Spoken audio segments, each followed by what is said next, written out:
Alright, so we're back with more of Advent of Ascension, yet I now need to decide exactly what I'd like to do.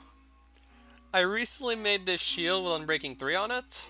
Then again, I had a shield with Unbreaking 2 on it a while back. It broke apart because it did withstand too much damage while I was fighting King Shroomus. So this was actually the banners from the end cities. I kept one, I just turned it into like a design for my shield, and I just stuck with it. Because honestly, it doesn't look that bad. It looks pretty cool still, purple and black. I mean, I know EB is a sucker for purple, and I kind of just like all the colors, really. So I basically just got back from a trip into Immortalis, and I came out victorious. It's this chest that I have all the statues to prove that I came out a winner. So I'm wondering what else I should go do next. I think my first move is going to be to repair this skeletal pickaxe.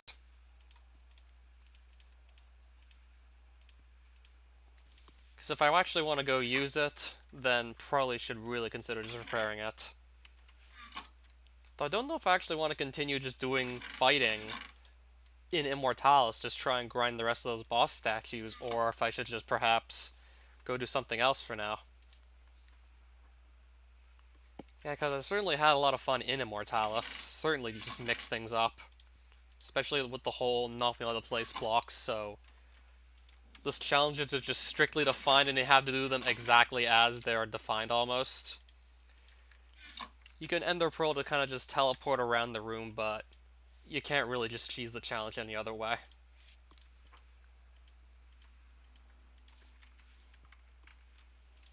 So you can just effectively bypass the platform by using Ender Pearls, or alternatively a Shire Staff. But I just went with the old trusty Ender Pearls.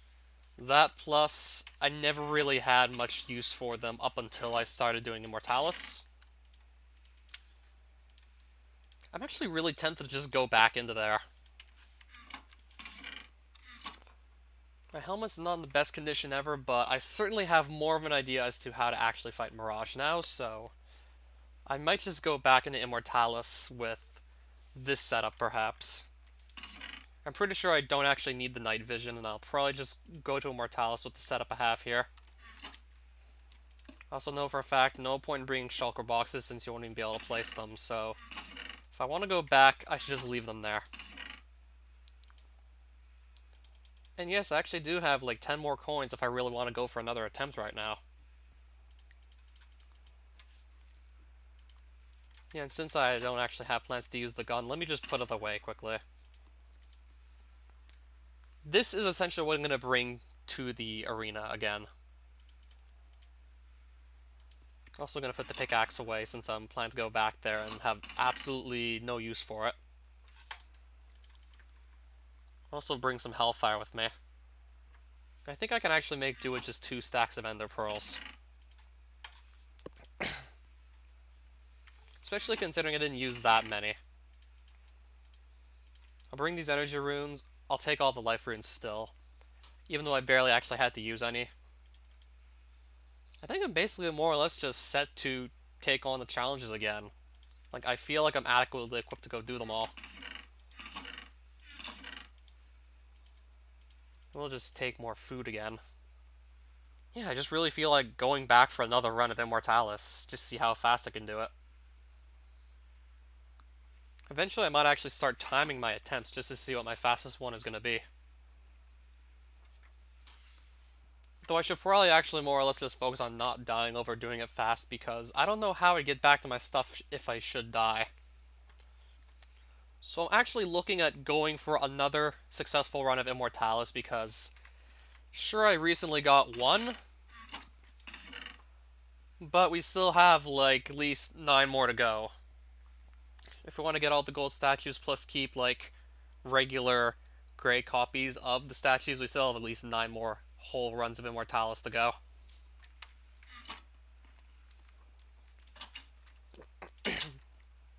And from what I can imagine, if you really know what you're doing, it's likely possible to just do the entire gauntlet in under 15 minutes. Of course, it's going to get easier and easier just by more or less knowing where and what everything is.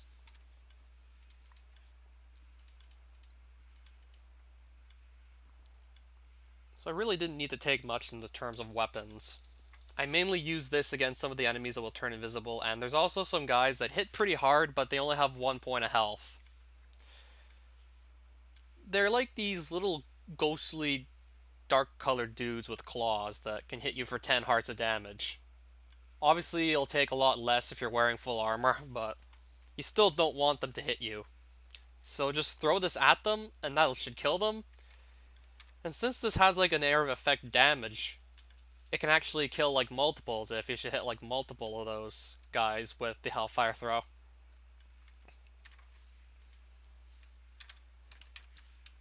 Okay, I think it was this guy that I was talking about earlier. I'm pretty sure it was this guy. Powerful but frail mob. Yeah, it's this guy. Somewhat tall black dude with claws and spiky toenails. They look like ghosts. Then there's like the inverse, basically. There's a mob that barely does any damage to you at all, but it has a superb health pool. The best thing to do about those is just run from them or try to knock them into lava pits if possible, whilst trying not to fall in yourself.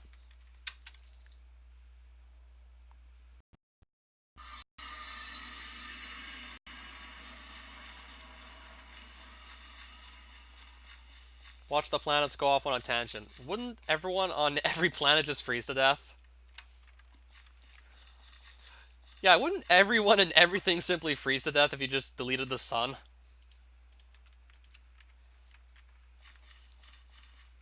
Yeah, that's what I was about to think.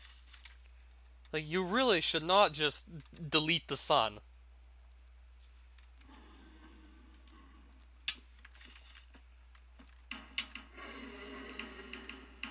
Okay, I think I need to head... Which side do I have to head to, actually? Actually, no. Those are the accumulators. I had to go the other way.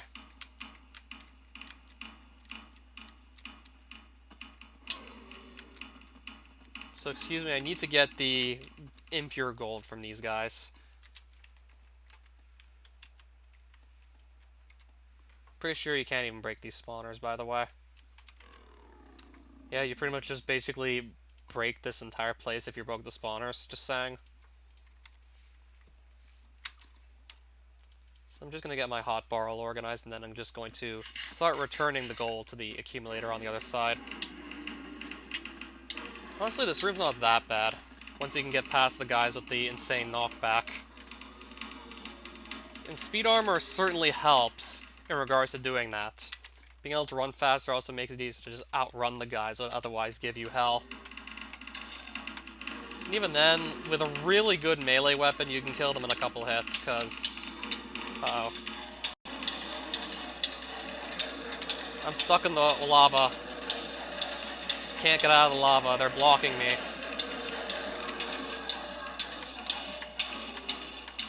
I have to kill them. They're blocking me from leaving.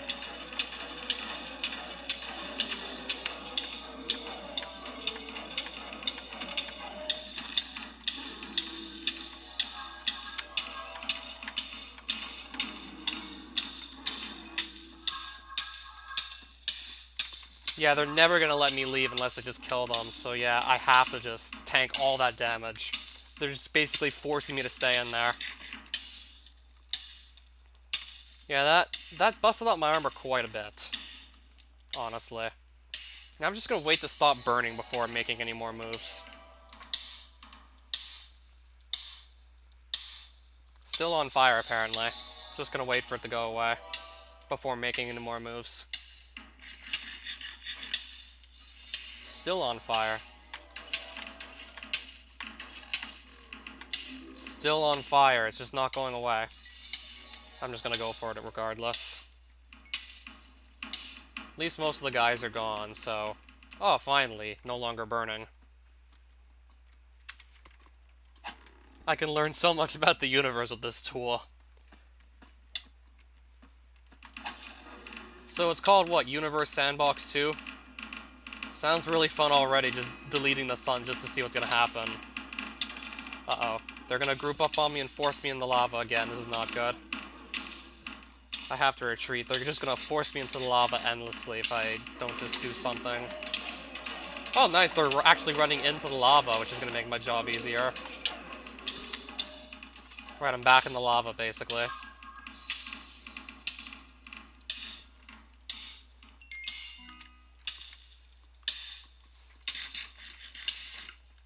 Who knows how many times I would have died over if I didn't just have all the methods of healing because of those guys pushing me in the lava.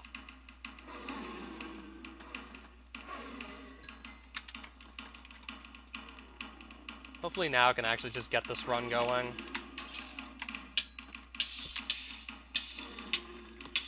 Still stuck in the lava. Still stuck in the lava. I'll teleport out with an Ender Pearl. Yeah, having to just spend all that time in the lava is not good for my armor.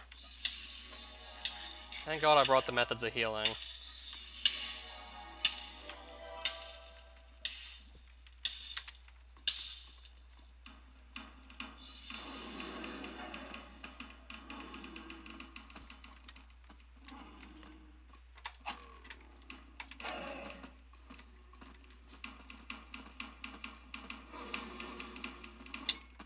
I was gonna try and get him to knock me, and now now they got me in the corner again. They basically have me in the corner again. That was a really dumb move. Now they got me cornered. They keep getting me cornered all the time. I can't get out of this. They just got me cornered, basically.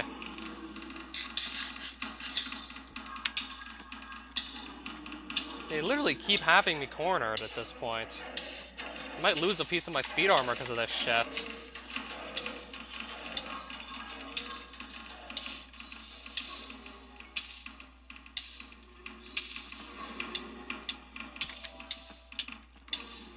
Alright, back to being, like, knocked around all over the place.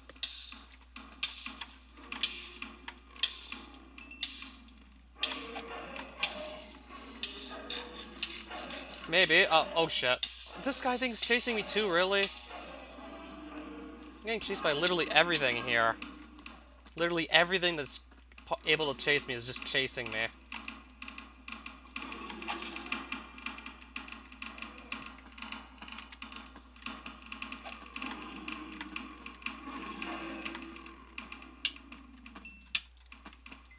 Practically can't even touch this thing, it's so small. Yeah, that's something on the ground trying to kill me, by the way. In case you're wondering. It's just a couple of pixels big and it's still able to actually hit me. In case you're wondering. Oh, Baker, welcome back. I'm going for another Immortalis run, but I got off to a rough start with all these guys just constantly pushing me into the lava.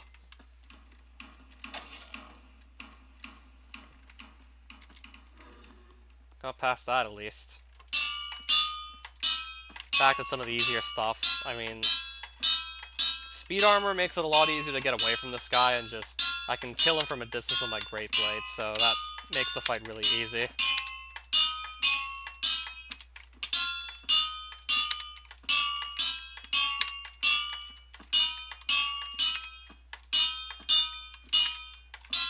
Actually, no, I don't.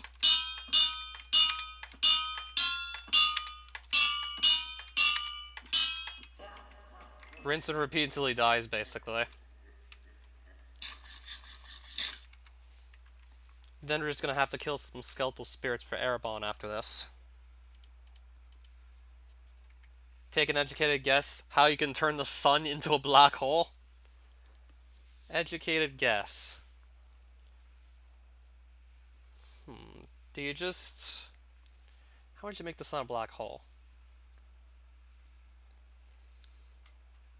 I only know the Soundgarden song, sorry.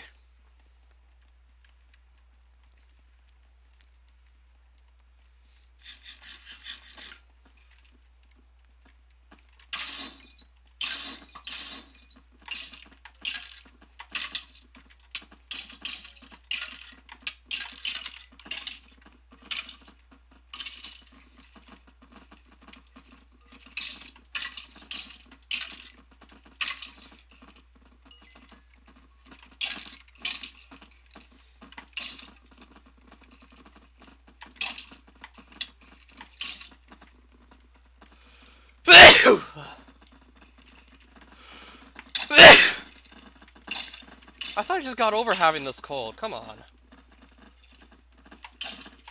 Now I'm getting allergies, apparently.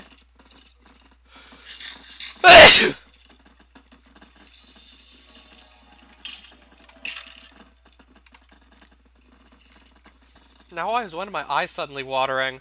Okay, one of my eyes is suddenly watering. I don't know what this is. I'll be right back.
Yeah, it's certainly not every day you just get a random burning sensation in your right eye, but not your left.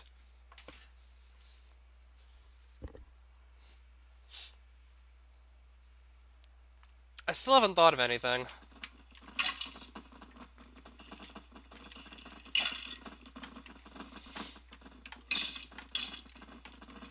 I don't know, maybe you try and turn the sun into antimatter?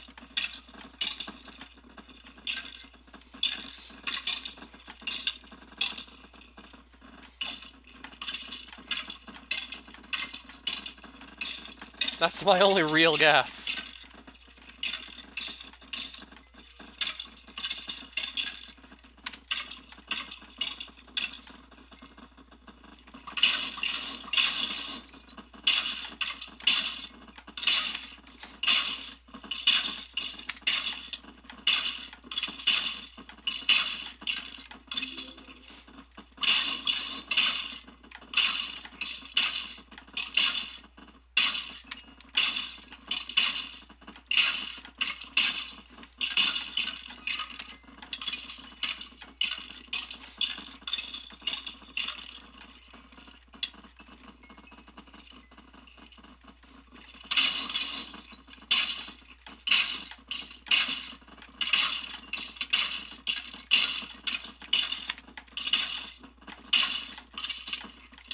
Oh Christ, where are these guys coming from?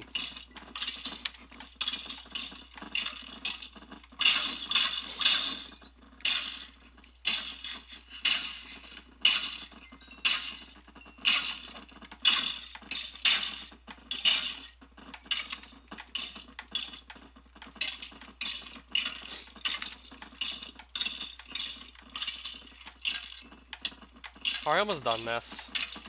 I feel like I've certainly killed a lot of these guys already.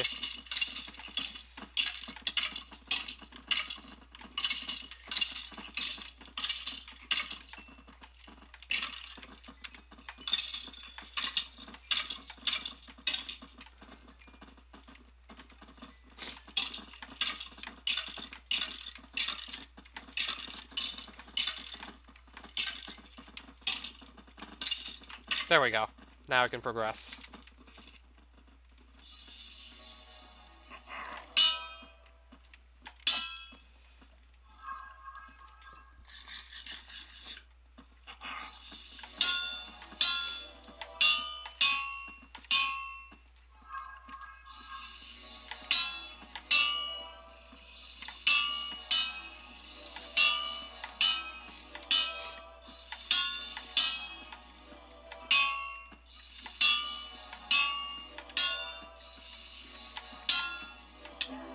Got him.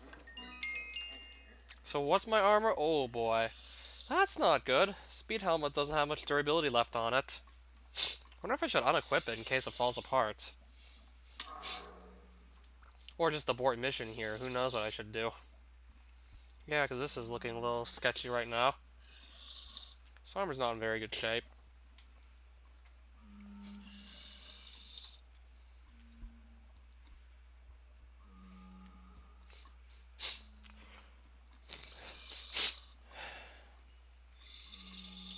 Just trying to decide how I should exactly handle this. I think I'll put the bow here in the hot. I'll put the bow here in the inventory. I'll put the pearls here, and then I'm just gonna go for it and cross everything I can and hope it works. That's already not a very good start. That's already one hell of a way to start, actually. Things are already trying to basically kill me. Already trying hard to just get rid of me, apparently.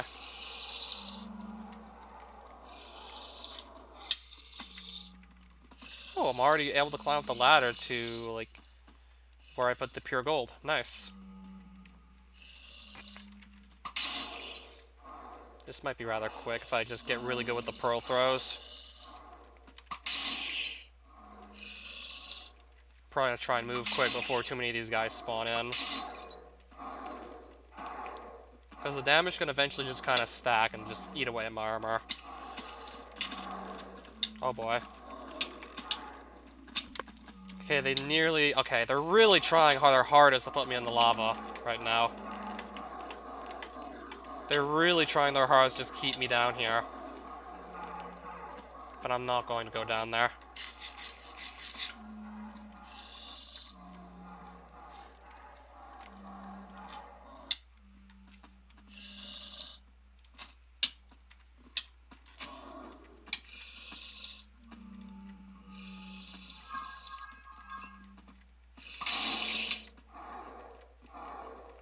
Probably gonna use up a bunch of my ender pearls to try and just get through this as fast as possible.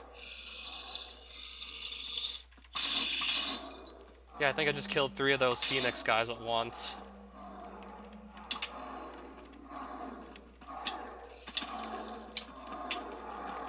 Back in the lava. Are they gonna keep me in there?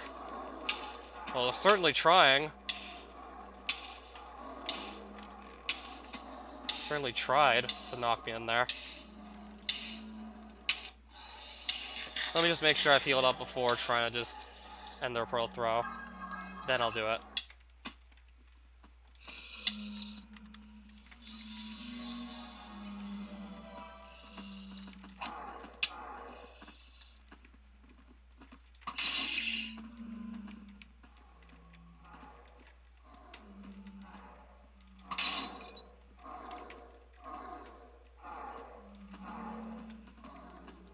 This seems to be like the best way to go back, actually.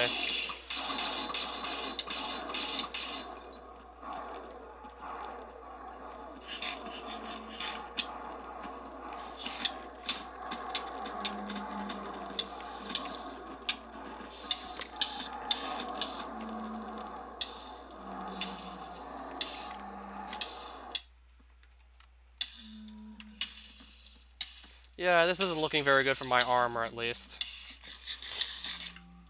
It's definitely seen better days.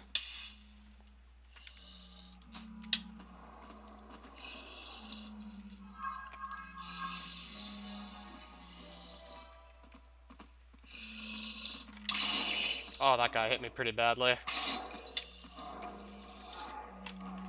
I think one more of this, and then we can actually just move on to Mirage. So I'll have to get the bow ready for that soon. Oh, please let me advance. Please let me out.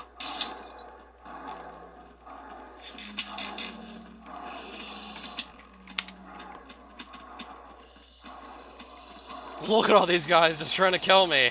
Look at how many just fell in the lava trying to get me.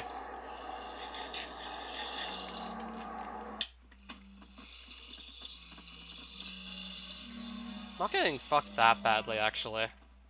I'm still holding out. Fairly well. If I lose an armor piece, we might be in trouble, though. That's probably about the worst thing that can happen at this point, is I lose a piece of armor.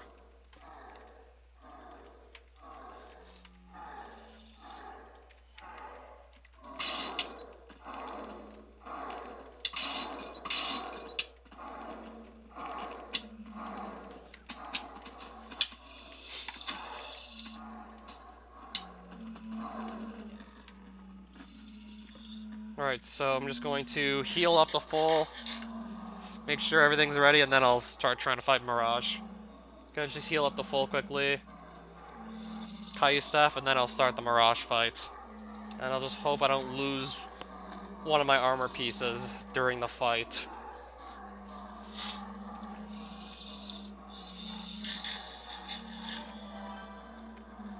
Okay, we're gonna go for it, basically.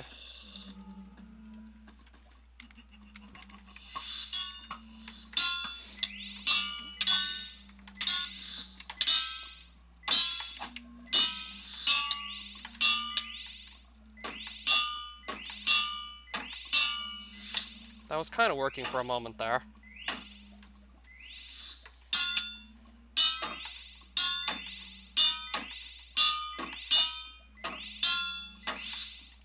Just gotta try and keep this pattern going, basically.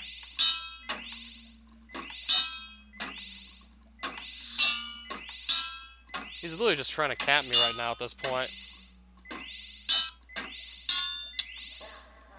Oh, that was a rather quick Mirage kill, considering how most of the fight he just stood right in front of my face.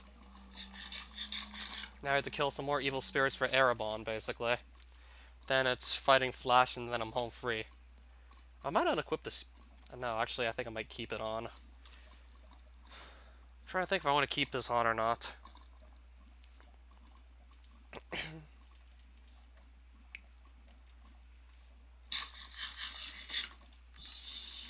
Whatever. Kill some more evil spirits for Erebon, hopefully not get too screwed over in the process. Let's just hope for the best that we don't get swarmed here. I'd say take it off. Maybe that is a good idea. But I'll lose the speed buff. And I'm already moving a lot slower. Or better yet, if I really need to have the speed buff that badly, I can kind of just leave it in the hotbar if I need to quickly re-equip it in case I change my mind. Probably won't really matter if not too many mobs spawn like at once.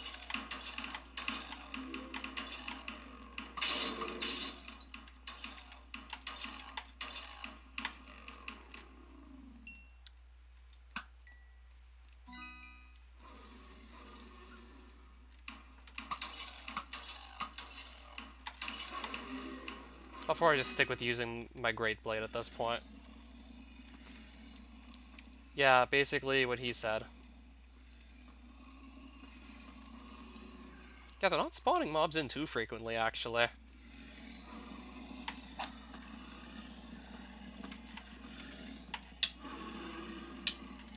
Oh crap, I nearly just died because of something I couldn't even see. It's small, and this is a dark room, so it nearly just got me. Oh, it was this thing that nearly killed me in, like, 2 hits. I went from full health to basically almost dead. Yeah, because I'm probably going to stay where it's actually lit up, so that doesn't just happen again. I knew him for a long time, that's how. Yeah, take your eyes off the screen for, like, just half a second, and you're almost dead, basically. That was too close. I nearly just died this deep into Immortalis. That could have been horrible.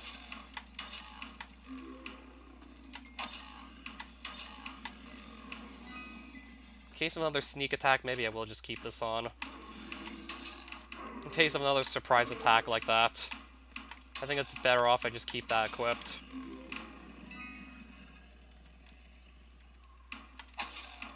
Yeah, what he said. He's been there for like nearly 2 years.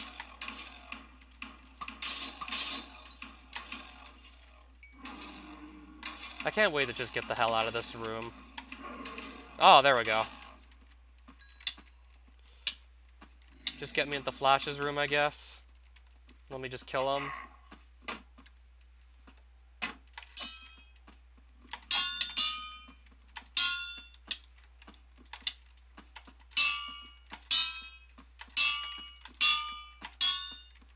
Again, this is fairly easy.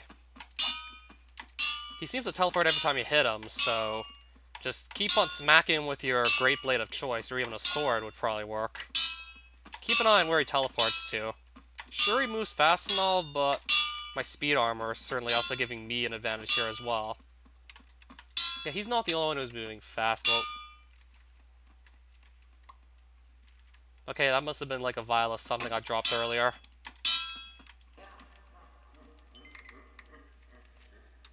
So Flash is basically dead again, and I still have all my armor pieces.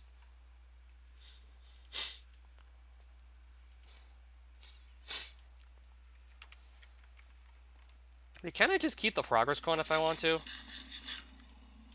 If I eat the return crystal, like, keep the progress coin. Okay, I guess I won't. Okay, so I guess there's no way to actually get the progress coin from out of Immortalis. You can't seem to really smuggle it. Yeah, so that was one hell of a ride. From having my armor reduced to this much durability and, I don't know, actually almost dying in one of the final rooms, but we still made it through.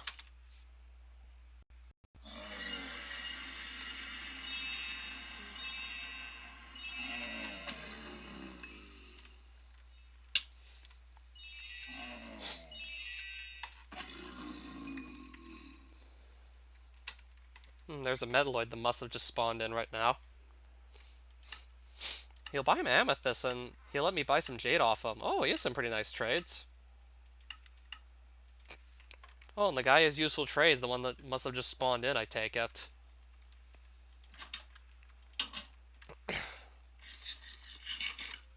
So I have more armor pieces to repair, basically. And I also got, like, another piece of armor, too. I'll just... No, I'm actually going to put it on the stand here. How to turn the sun to a black hole. You gave me a hint saying it had something to do with density, right? Where does it say, like, enormous density? So how would you make the sun have enormous density, then?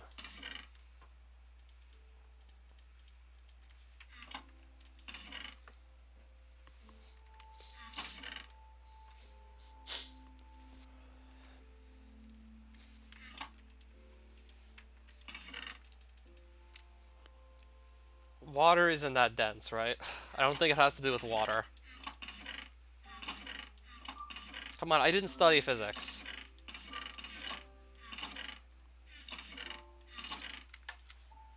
Mass over volume. That's what density is? So higher density means, like... What, you just make the size of the sun bigger, but you actually hollow it out? Oh, so do you just hollow out the sun to, like, decrease the volume, I assume, right?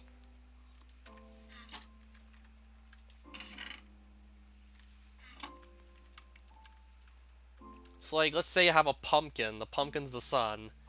You'd go into the pumpkin and just carve the insides out, just leave, like, the exterior.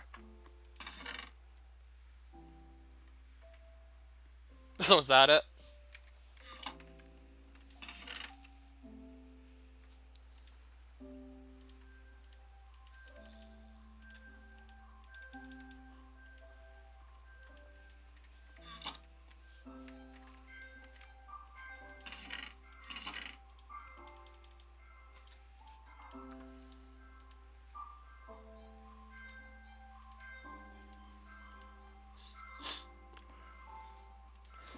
So I guess hollowing it out doesn't work?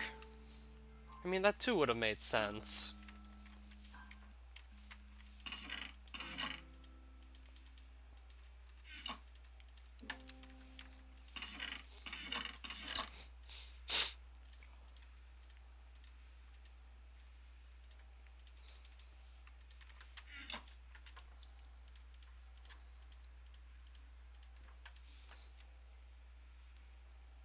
Oh, we need, like, one more thing, basically, to repair it. So let's just repair all my speed armor, because it's now in really bad shape because of that whole Immortalis run that could have just gone so much better. I mean, I got knocked into lava god knows how many times. That certainly did not help.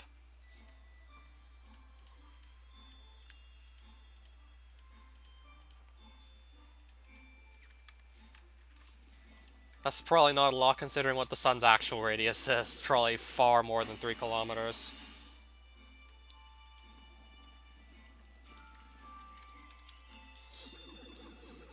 So essentially do it to retain the mass. I was thinking just carving out the inside of the sun like you would a pumpkin.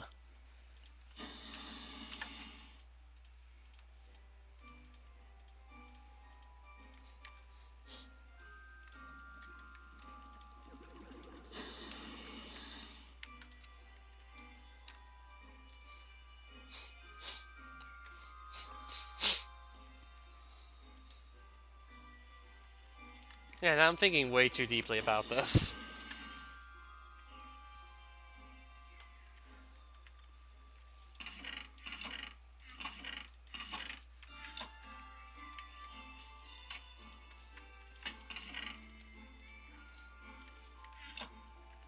That could work, but I'm not betting on it. I mean, it's just like a desperate try to actually get the question right. I mean, I have to try at least.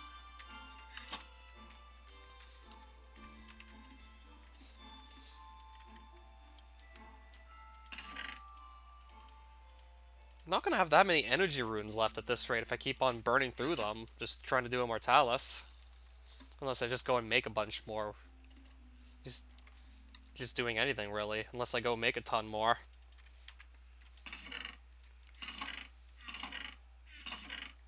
If I really want to go again, then actually I'd need to just cash in more points to just go run again Immortalis.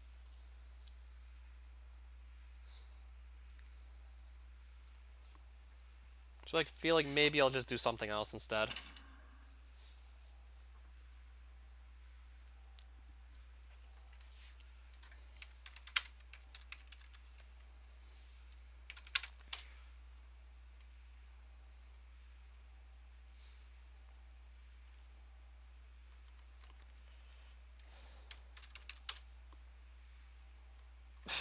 Okay, there it is.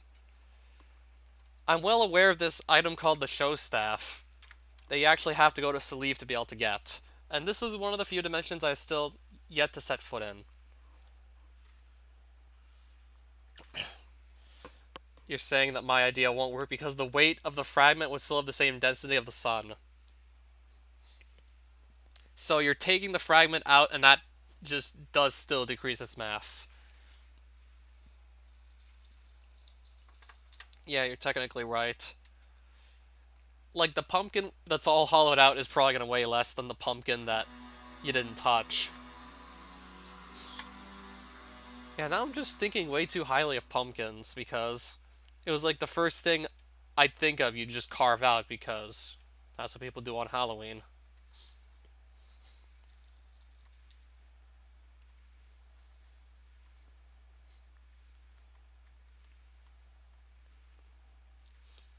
So this is basically a staff that just deals ridiculous amounts of damage to large groups of mobs.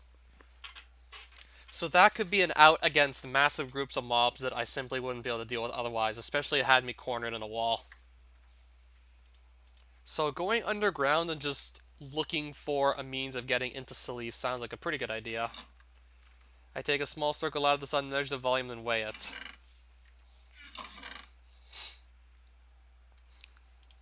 I guess. I'm just trying to basically decide what to do next. And I feel like going to Salif is probably going to be my next move. Or trying to actually get access to it. And I know how to get in there. You have to just find clowns on the overworld and kill them until one drops a Salif Realmstone, obviously. And then we'll just continue our work from there, pretty much.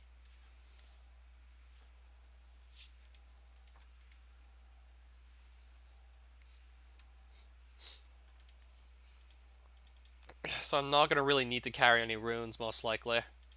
It's relatively safe for the most part in the overworld. At this stage in the playthrough, for sure.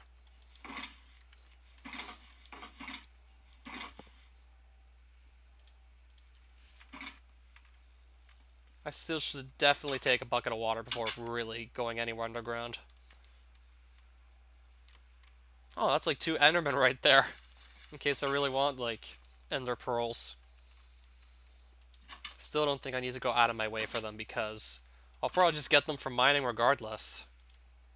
Because of the foraging skill, so no need to really go and pick up any of those.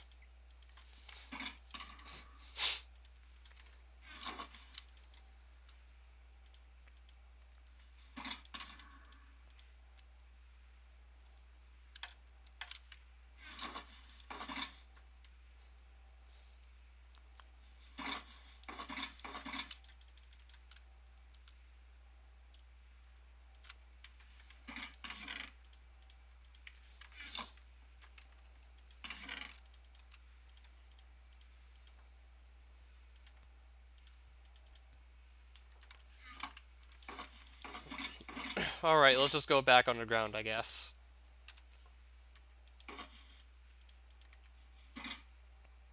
You know how small a human would have to be to become a black hole?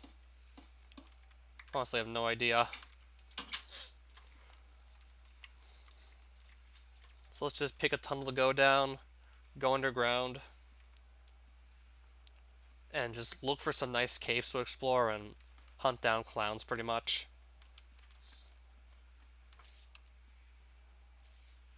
I didn't even bring any wood. I mean, if I find the abandoned mine shaft, I guess I'll get my wood out of that, basically. Take a guess.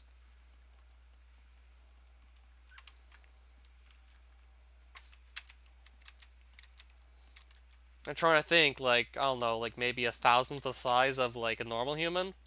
If not, probably smaller.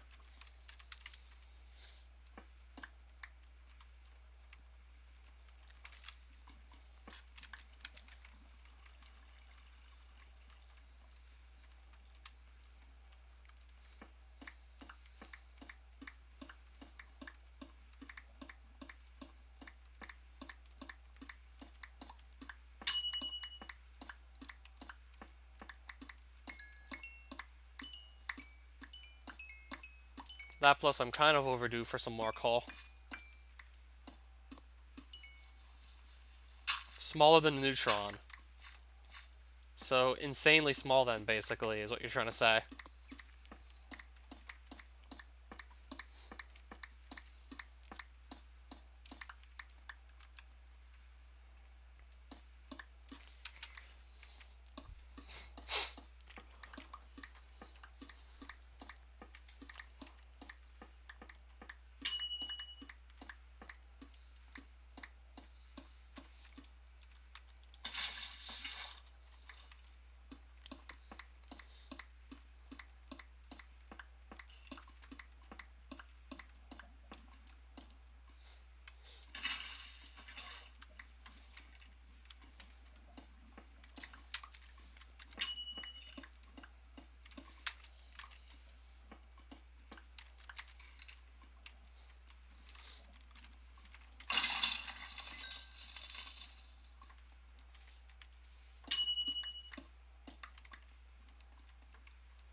Take a guess on what object could be turned into a black hole if I squash that item to the size of a baseball. I'm gonna guess, I don't know, the sun?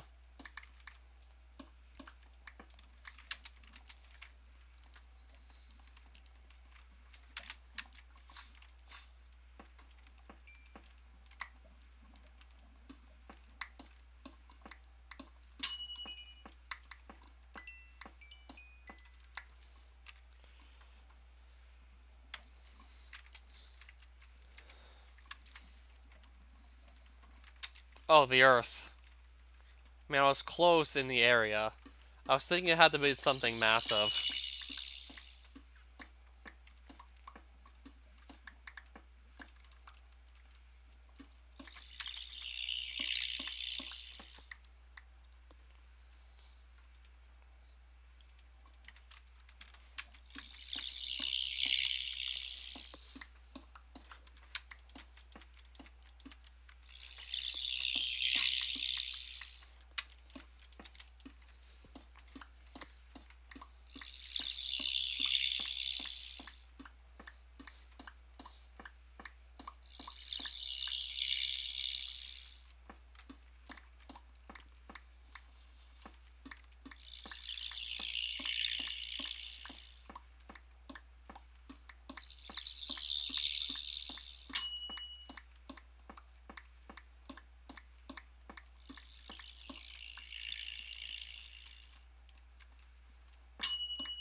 Okay, now I see where that sound's coming from.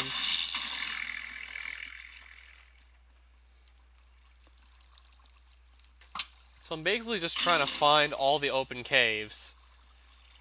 Trying to find a bunch of wide open caves where clowns can just spawn in.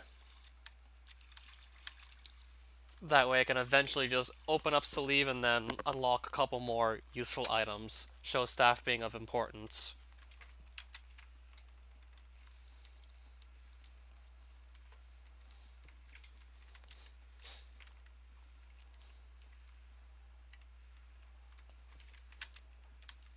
That's if you somehow squished it down to a small enough size.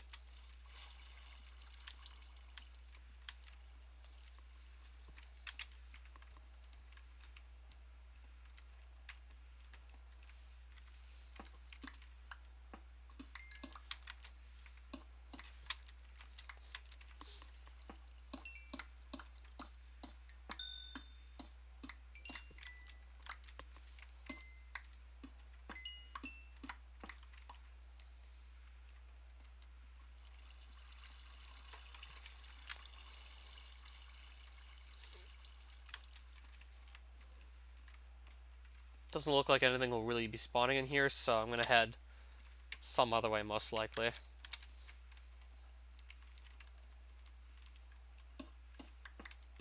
See what cave I run into next, basically.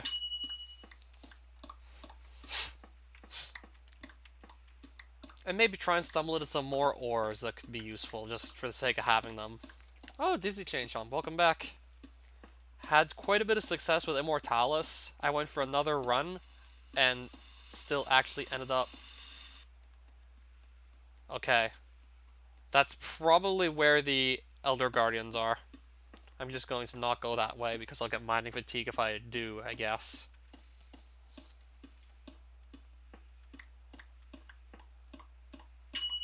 I think there's probably a better strategy to just go find what I'm looking for.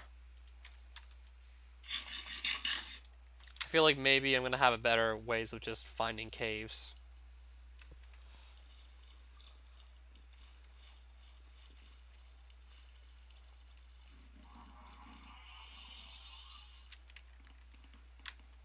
Okay, so I'm actually going to quickly get myself this whole setup to just X-ray while mining underground, which is going to be a minecart, a rail of any sort, and like some leaves. I'm actually running this on 5 gigabytes of RAM, so 8's definitely enough. It ran on 2, but it really didn't run very well.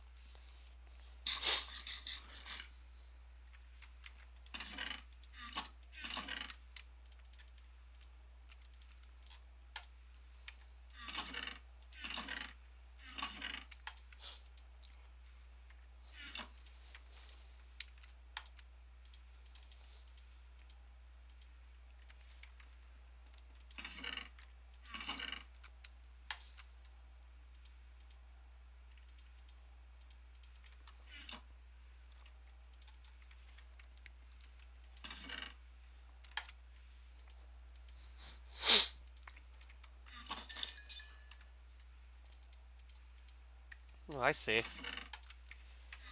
So how much RAM do you have now? I'm assuming 8 gigabytes of?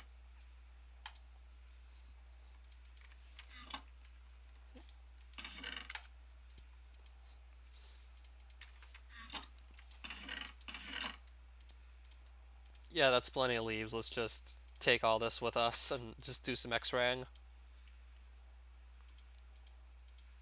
Yeah, that's a lot.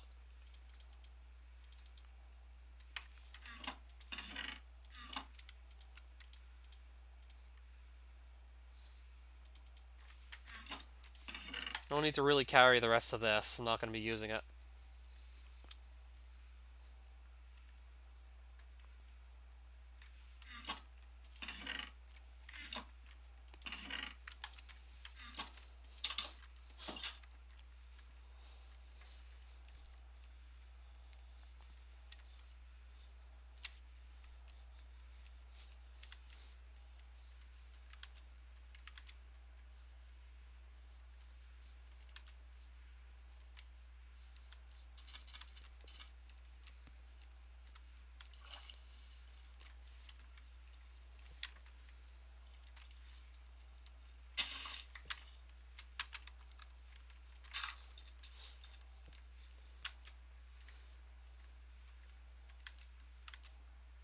Alright, I'm just gonna continue to look for more caves and see what I find in them. I'm right now trying to hunt down clowns underground so I can actually unlock a new dimension I have yet to set foot in. That's essentially my main goal right now.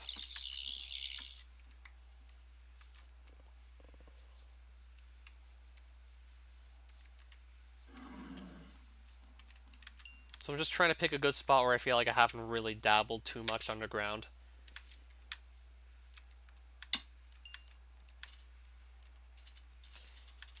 Yes, this mod has clowns that spawn underground, and they drop realm stones to a dimension called Salive. So I'd like to finally be able to set foot in there just to start getting more things done. Because, I mean, I kind of want to just actually do something aside from all the dimensions I already have.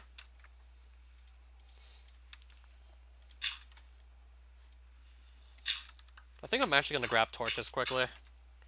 Or at least just grab the wood to make torches. Gonna quickly grab some wood and then head under.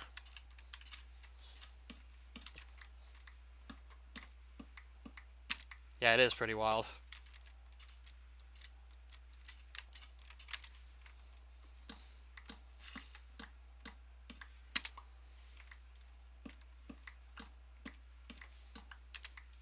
Let's see if I can maybe actually get into that dimension before the stream's over. It's possible that I do. Depends on how much luck I have finding, at the very least, a nice open space to kill whatever mobs spawn underground. Because if I can get something like that, then it's certainly going to help with the whole mob grind for the Salive Realm Stone. And yes, I did actually look all this up way ahead of time, so of course I know what I'm talking about.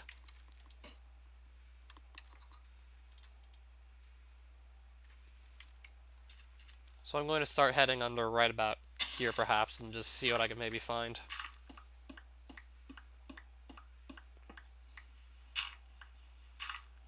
I will grab the coal still, by the way.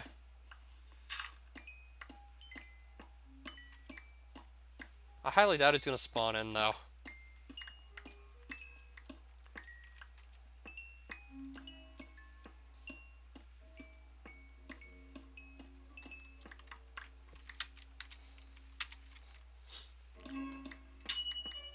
Oh, sweet. Oh, wow. 2 rosite ingots and a gold coin I just got.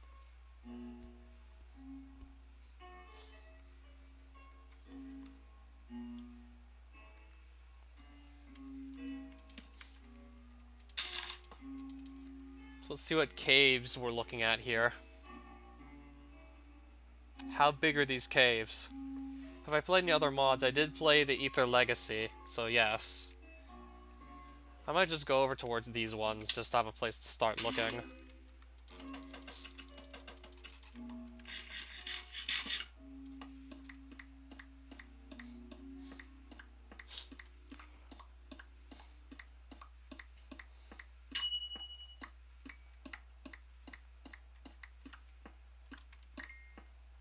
Besides that, I didn't actually really play any others.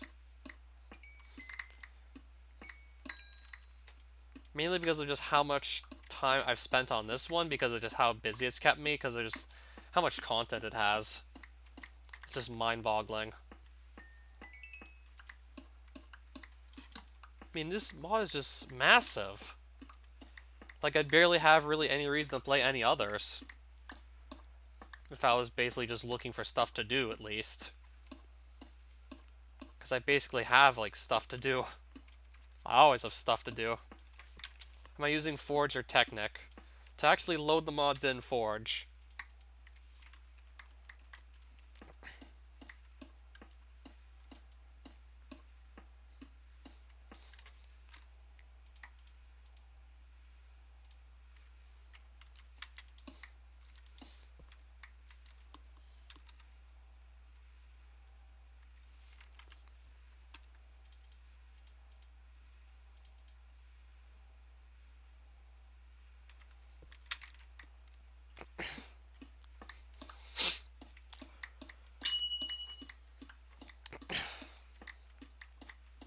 see how close I am to these caves right now. I'm just going to put the setup again. Very close. Yeah, there's certainly a ton of caves I can go exploring if I wish to do so. And see what kind of enemies I just find caving, basically. I'm really tempted to just go over to these ravines. They look like they're much bigger and could contain much more than just... So, yeah, I'm going to just start heading east from here. Toward the giant ravines. I'll probably have better luck just getting large quantities of mobs to spawn in there. So I'll mine east.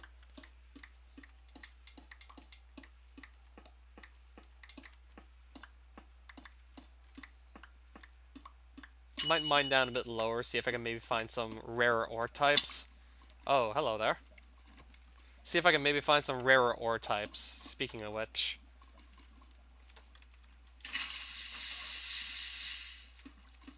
Found some interesting ones like runium. Yeah, I'll admit that was a little close.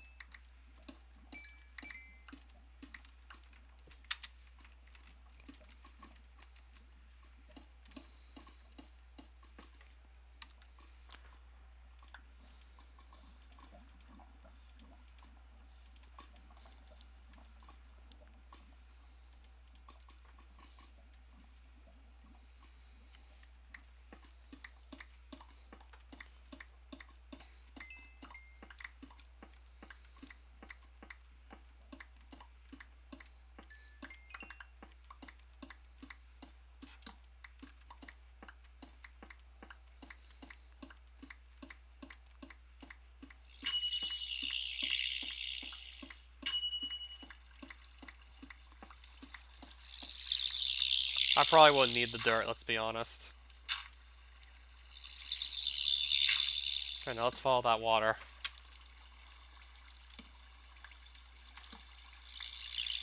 Looks like it's gonna lead somewhere interesting. Yep. Leads to a cave. We still have to be able to spot some clowns, or there's gonna be, like, very little point to this actual search. If we don't find any clowns, then we're pretty much gonna be basically coming up dry when it comes to accessing Salif.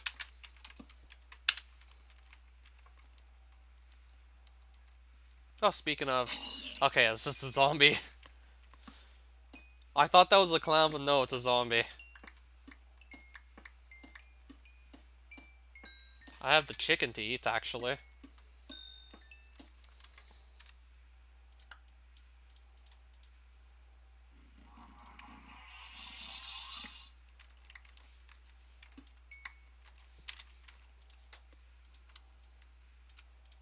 So I'm just going to put some of my coal into block form since I'm starting to end up with quite the huge supply of it.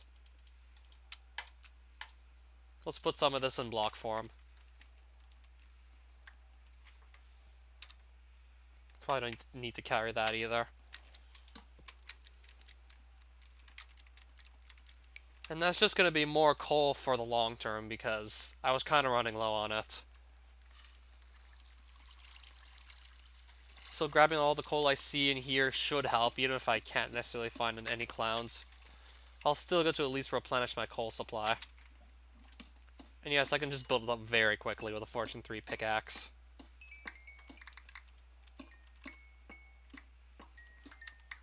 I basically am going to have like another full stack soon if I keep this up.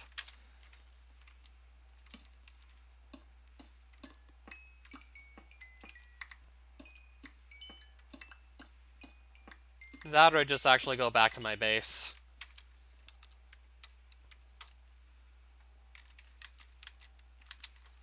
Or, that's another good point. If I run out of chicken.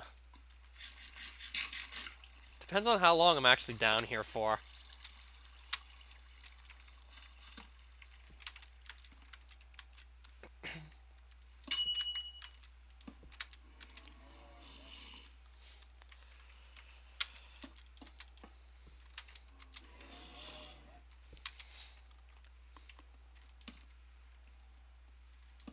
Oh, this is a pretty big cave.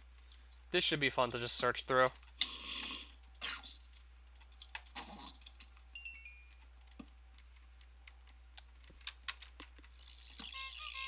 Okay, I hear a clown.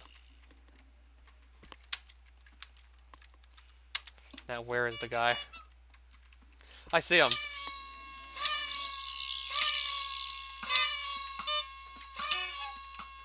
Okay, he just died, but what did he drop?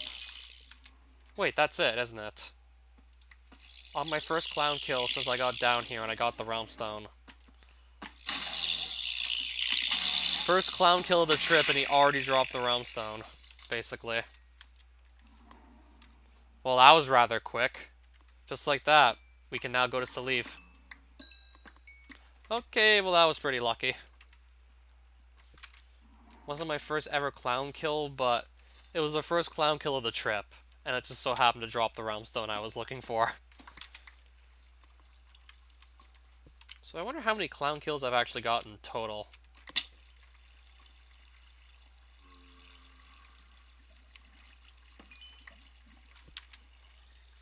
Well, I might as well just go and see how many clown kills we've gotten. We've killed 11 total.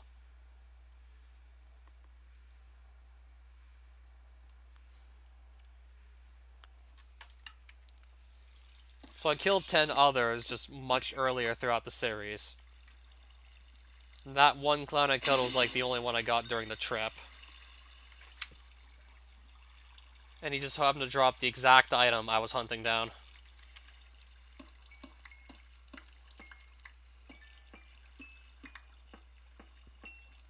I'll just take a bit of this coal while we're here, and then I'll just head on out.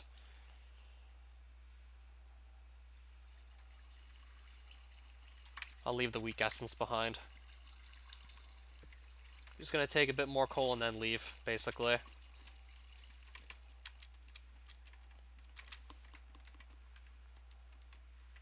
Or I can just head out now, I guess.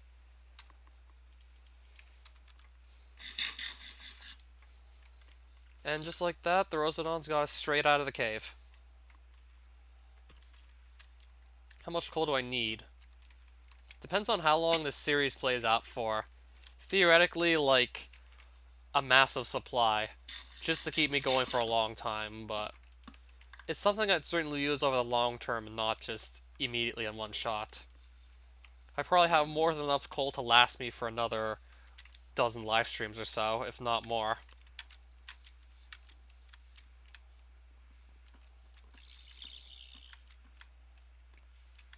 It just mainly depends on how long the series really goes for.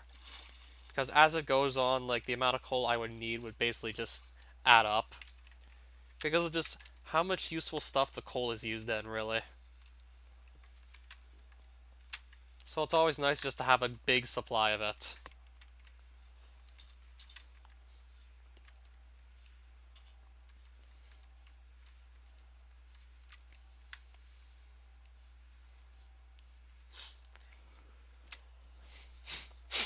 So now it's time to just get these portals up and running. Yep, I have a Discord server alright. Okay, so you've been to all of these streams and you just figured that out now? Yeah, I'm actually asking you like I'm asking you that exact same question, basically.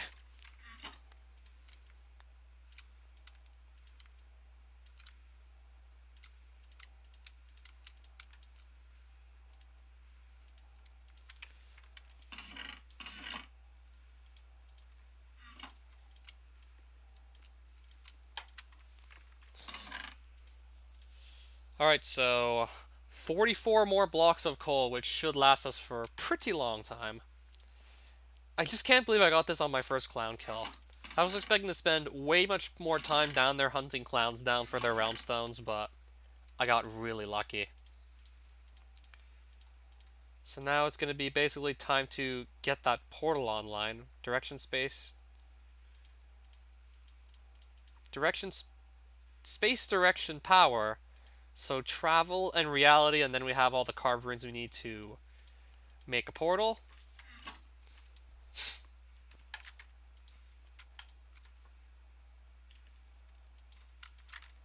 Let me also just smelt the rest of this stuff while we're at it.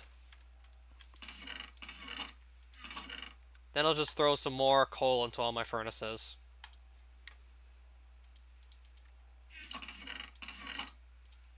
Then some ancient rocks, of course, to just actually build out the portal frame, maybe.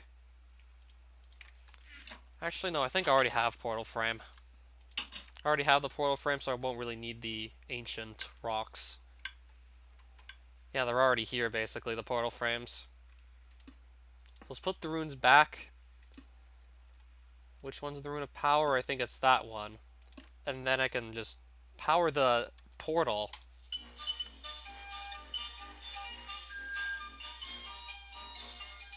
So Salive is now open. You can honestly get here way earlier into your adventure, but I just never got around to it because look at all these other dimensions that just kept me busy. I mean, I'm a busy man.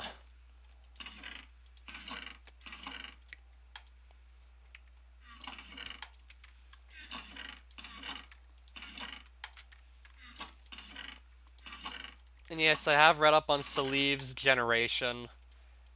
It's a void dimension, so you can just fall to the bottom of it and die, so bringing the Gravitator and Rosalons is pretty much a must for the most part. And also blocks to build with, so I'll just pick whatever block I don't mind using up a bunch of and just bring it on in there.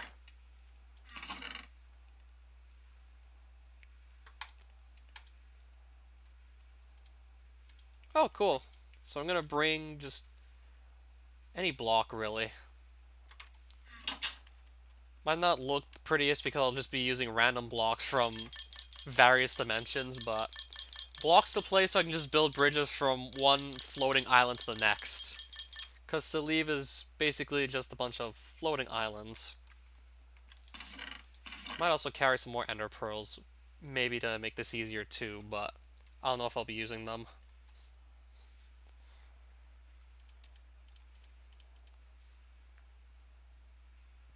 Definitely going to be carrying some blocks on me though.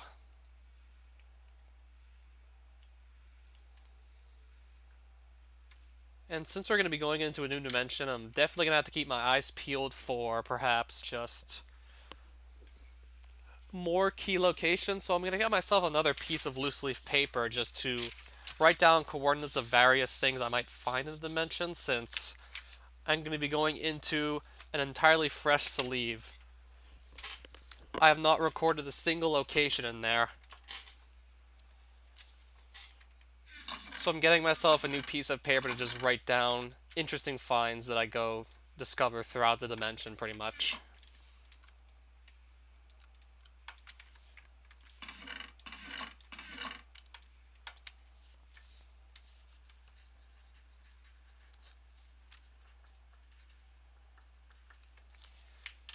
Right, so I'll let you know when I find interesting things. But first things first, I'm just still gearing up for the dimension. But I'm pretty sure I'm just ready to take it on. Yeah, this does look like I'm basically ready to just go for it. I'll probably just leave the shield here since I don't plan to really use it. I think I'm going to be okay with everything I have for the most part. Just gonna have to see exactly what the terrain looks like. Though I can imagine Rosadons will make it easier to just navigate it. First time we set foot in here. In this entire series, basically.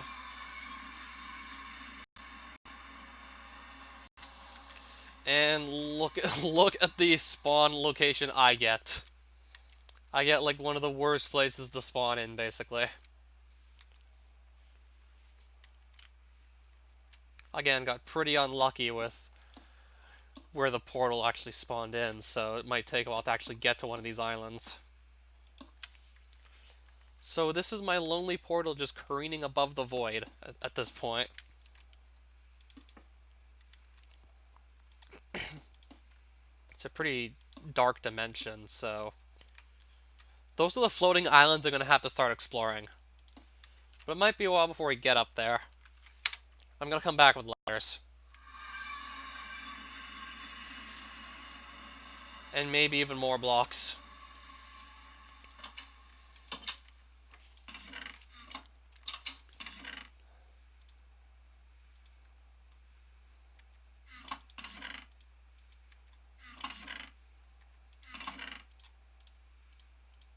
Just to keep one of each type of block for my collection.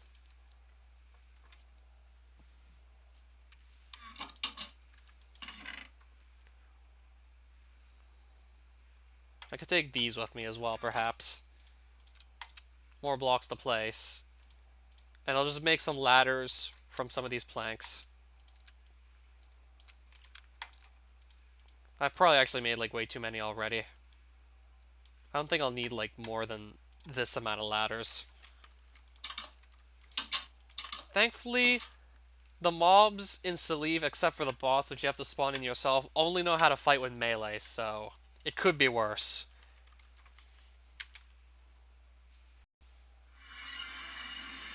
At least I'm bound to not get, like, brutally attacked just trying to find my way up to an island. I'm gonna start by going north, I guess. Eventually you will be hearing the clowns.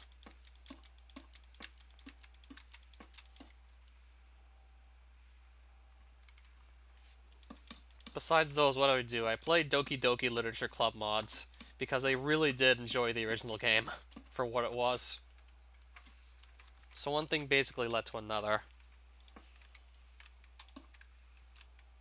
So now we gotta just bridge above the void here, basically. And I might actually build higher up, just in case I do fall off by accident, and thus have more time to recover from falling.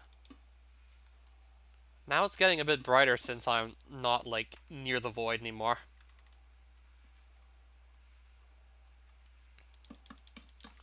Honestly, not that much. I do go for long walks sometimes.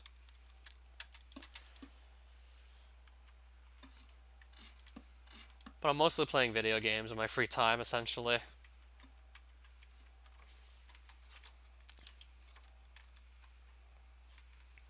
So now you can actually kind of finally see what the islands look like. Maybe I should make more ladders. Yep. I'm gonna make more ladders, I guess. I didn't get very lucky with where the Salif portal actually spawned in. I just got to a new dimension, but my portal is all the way down there. My portal's down there, and the main islands are up here, so... yeah, you do the math, basically.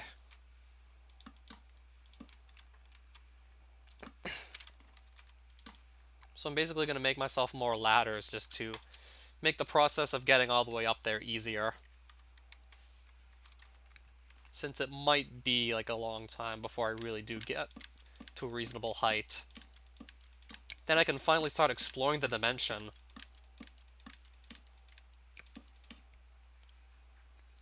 And yes, a bunch of these islands are really far apart, so just trying to get across them is going to be time-consuming as all hell. Even with the Gravitator and Rosedons to help make this easier.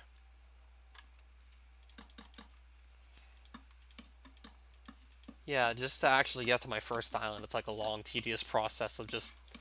I'm gonna run out of ladders. Yep. Yeah, they are pretty square, I take it. Alright, let's make more ladders. We better not need that many more, just to simply get up to our first island. I built 18, that better be enough. And then we can finally start actually exploring the island, see what we find.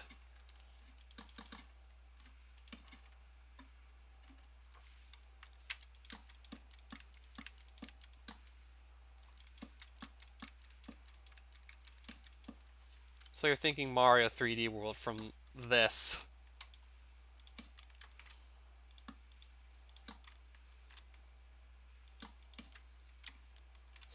Basically, that's what you're thinking of?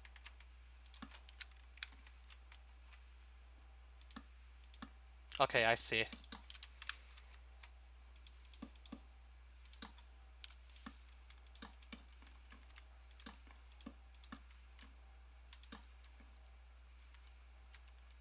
Ow?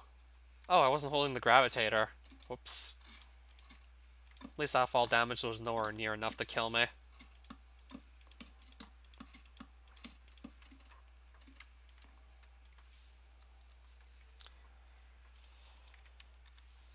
Right, so we'll place a couple more blocks down, and then we can finally start looking at one of our islands here. I don't see it. Probably because I must have not played 3D World. That's probably why I don't see it. Finally, let's get a closer look at one of these islands. And hopefully I will be able to just... Then again, it shouldn't be hard to see like a random series of wonky one block wide bridges just connecting to one of these many islands. I'll probably be able to spot it out the way back, most likely. Shouldn't be hard to miss like the long series of bridges here. Especially if I turn the render distance up, then it really shouldn't be hard to miss.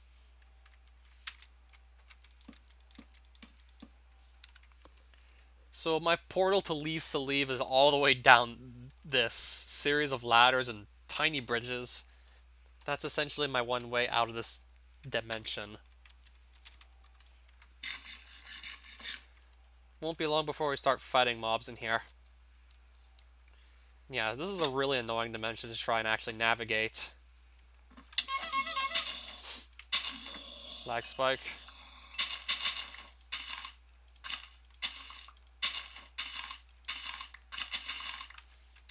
We got something called Salivians.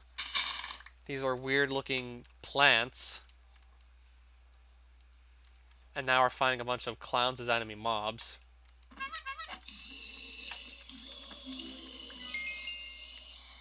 I think it still might be lagging quite a bit because I've actually yet to really set foot in this dimension. This is my first time coming here, basically. I'm gonna actually safe spot the clowns by just pillaring 2 blocks up. Since they only know how to attack with melee, you can easily safe spot the clowns if you feel like there's too many chasing you at one time. Okay, so of course I got the Slave tokens. It looks ugly. Who thought a dimension full of clowns was a good idea? Apparently the mod creator did. Yeah, welcome to Clown World, I guess.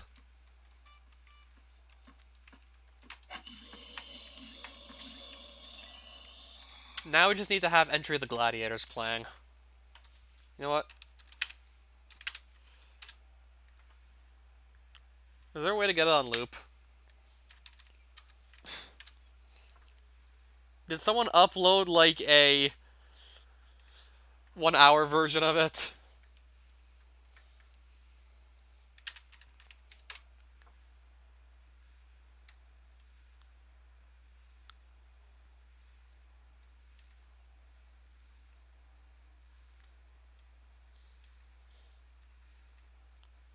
I guess not.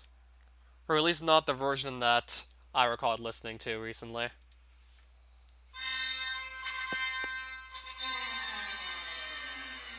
Hopefully it doesn't lag too much having put the music on.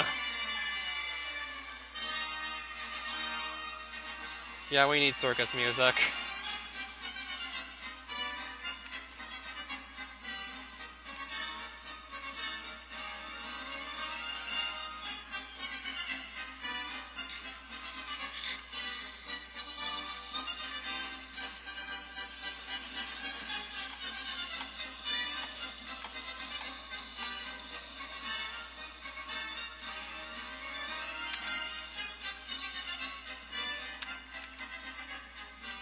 Okay, maybe putting the music on so loud was a bad idea. Might not be able to hear nearby enemy mobs. And some of these guys, when they hit you, can inflict some pretty deadly debuffs, so try not to let them hit you. I'm gonna still just focus on mainly going west as much as possible. And I seem to be seeing some pretty big islands, which is good, so just walking west is fairly simple.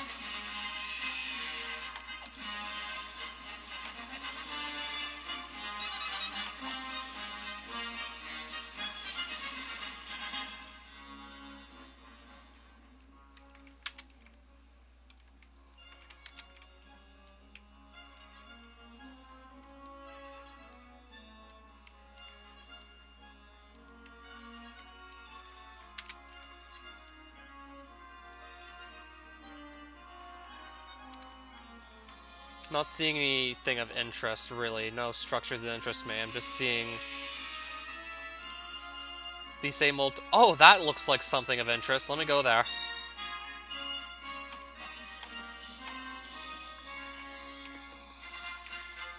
Those circus coins are going to be used later. It's safe to say. Plus, I need to also find a place to go spend them.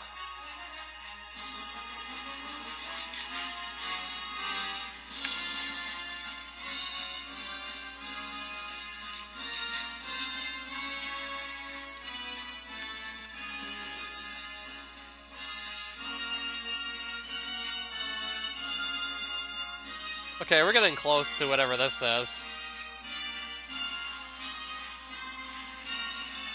Oh, nice red bricks here he got on this structure.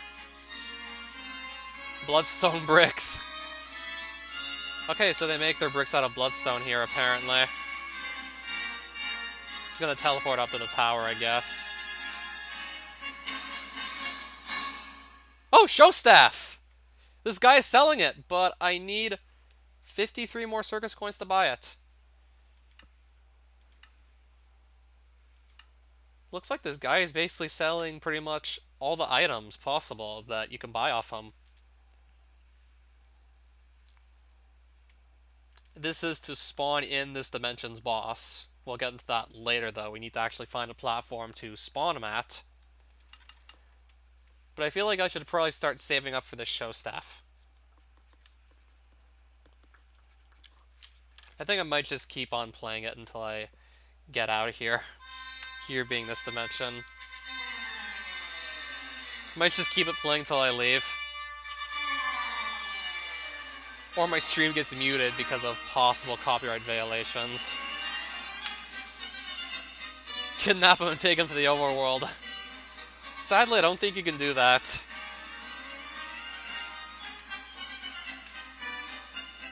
I'm gonna keep going west, though, still. See what else just shows up.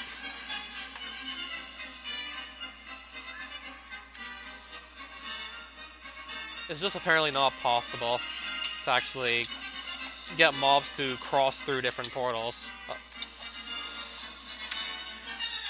You can't get mobs to actually just pass through different portals that lead to other dimensions, so anything you find in here is kind of basically stuck here. They won't actually just warp through portals. Though I think that's actually going to be implemented in the next version of Ascension. Like, mobs can pass through, like, custom AoA portals and just cross different dimensions. I think that'll eventually be possible in the future. I know it's not possible right now, though.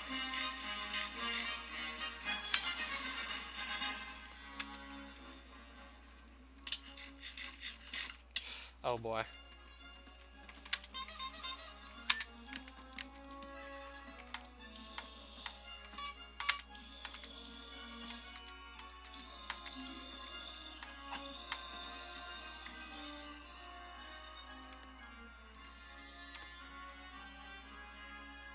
$11 circus coins. We still need 49 more if we want to get the show staff, basically. Maybe I should turn this render distance up to decrease the chance that I just miss anything important. Why don't I move here? I'm not really going to move here. Overworld's much easier to just navigate around. Yeah, speaking of which, this is a long trip if I want to get to that island. That would be a long trip, just to go there.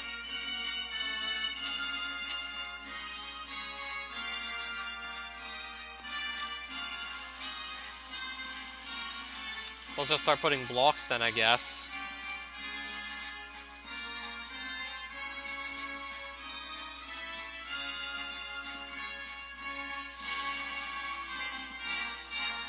Maybe it's not going to be that far away. Let's just see. That plus we're also going to have to go find a Lotto Man eventually too in Salive.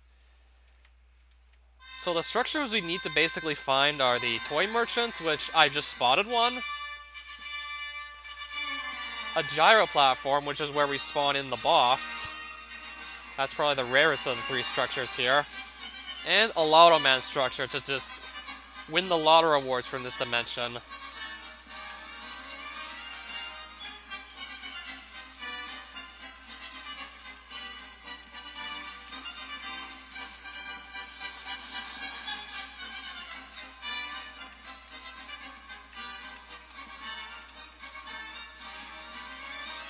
Yeah, we're going to that island. Do I know the way back?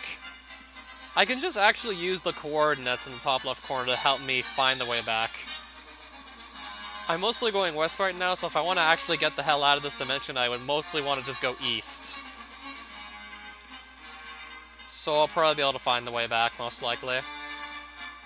Just go east towards, like, roughly 0, 0 coordinates, and that should be very close to just where we'd leave. Where our portal is, to just get out of here, basically.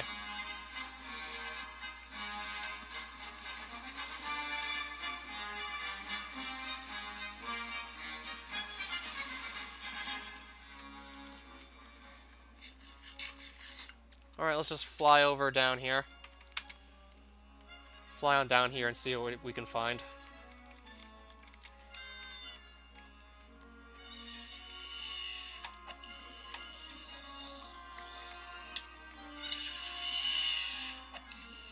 Okay, some of these guys apparently turn invisible when they hit you.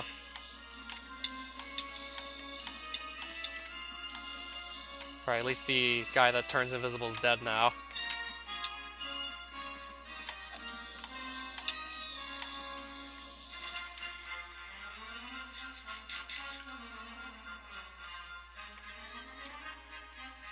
Oh, finally, the nausea's gone.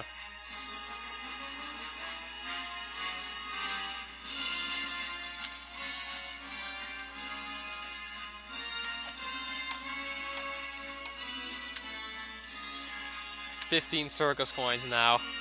Quarter of the way to a show staff, basically.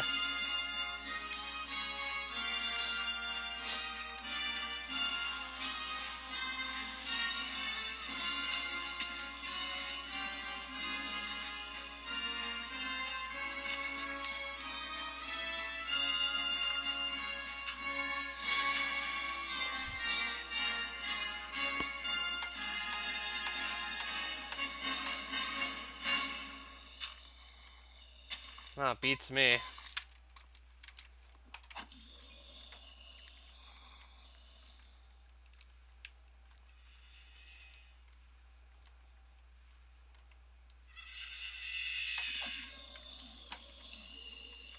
Well, they drop circus coins, which I need to buy the show staff, so I'm just gonna kill everyone I see, basically.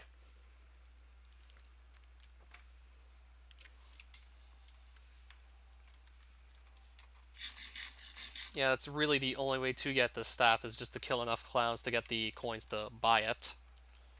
That's a rune shrine right there for compass runes, if I actually want to start training Runation there. So I think I will maybe take note of this as well. In case I want to actually train Runation and Sleeve, I could go here to do so.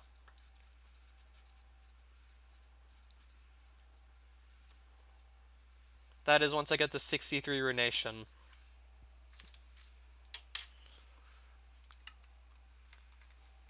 So it doesn't have any sort of use right now because I don't have the Runation level 4 making compass runes. I'm only at 61.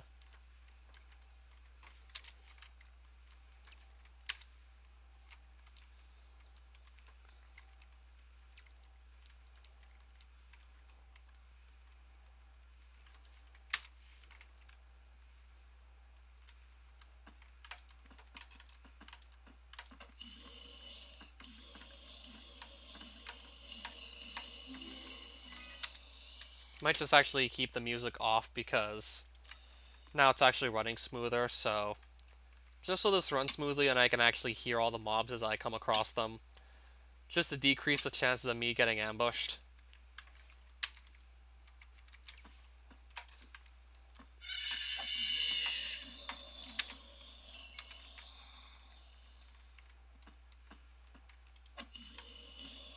I mean, if I can hear them coming, I'm more likely to just get away from them, basically.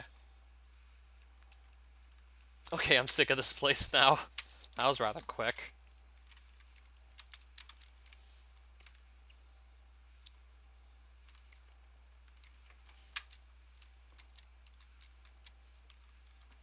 So how big is this gyro platform even? Hopefully it's at least somewhat big, because it's going to be hard to spot in a dimension like this with this kind of terrain. It's going to be hard to even spot that.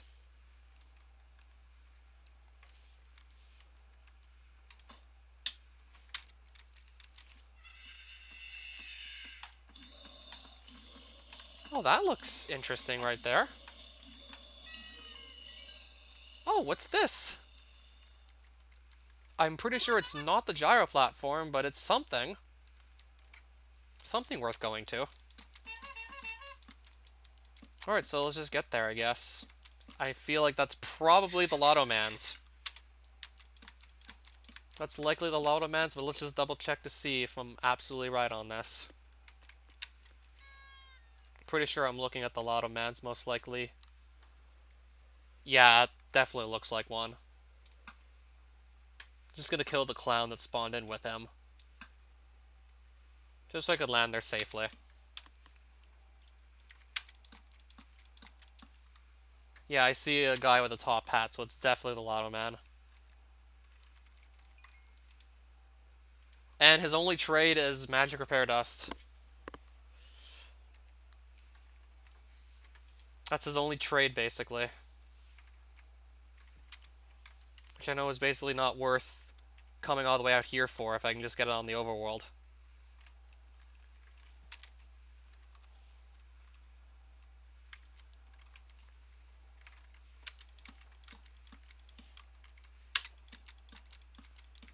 Yeah, that was his only one trade, and I can just easily buy the repair dust on the overworld, so no need to come out here for it.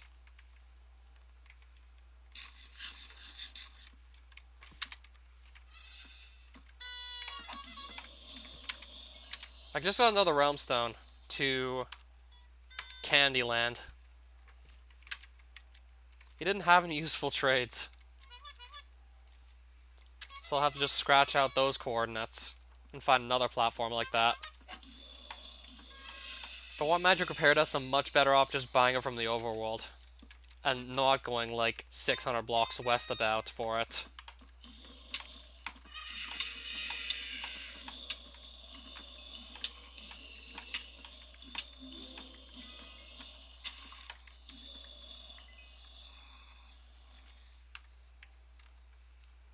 Well, true.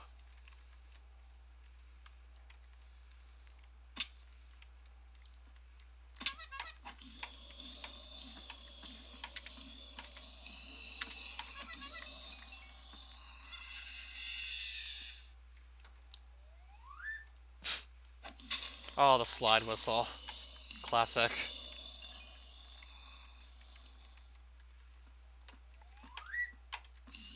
I'm guessing it's this guy that plays a slide whistle, but I'm not even sure.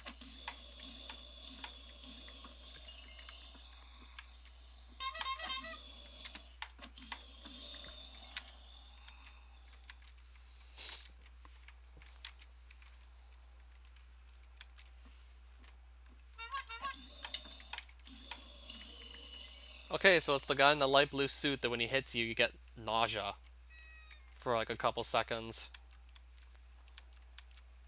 So that's what that guy does when he hits you. That's only if he successfully hits you, though. There's one guy that turns invisible upon hitting you, which is annoying.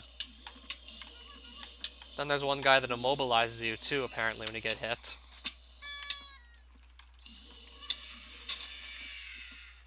The invisible guy is, like, the worst, though. The invisible guy is just so annoying.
I might actually stop heading west at this point.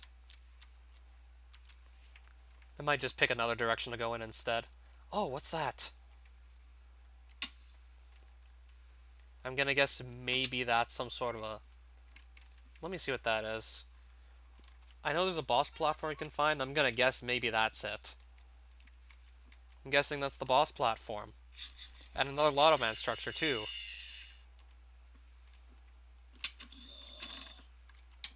Okay. I don't know what this guy does when he hits you. I mean, I know most of the clowns do something, like, nasty upon hitting you. I don't quite know what that guy does, though. The guy in the light blue gives you nausea. The green one with the sleepy hat, with, like, the sleeping cap, he turns invisible when he hits you.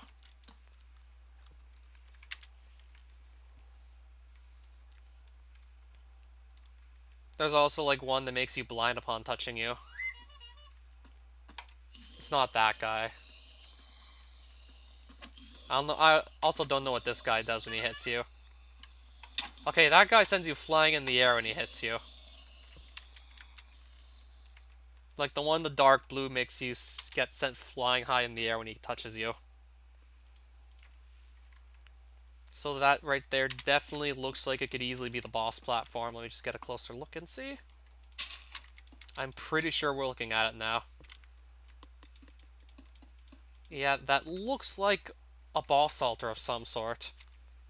Yes, this looks like a boss altar. That's probably got to be the boss platform, essentially.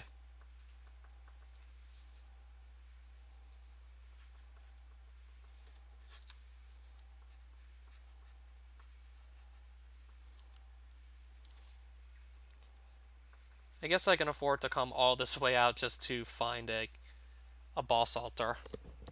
I could probably go all this way and back just to fight Gyro over and over if necessary. I mean, it didn't take that long to get here. It's certainly going to be faster now that I've, like, built a bridge across two of the bigger islands. That plus I'll know exactly which direction to more or less go to get to the boss altar. And we still also have to check out some Lottomen structures, see what they're offering.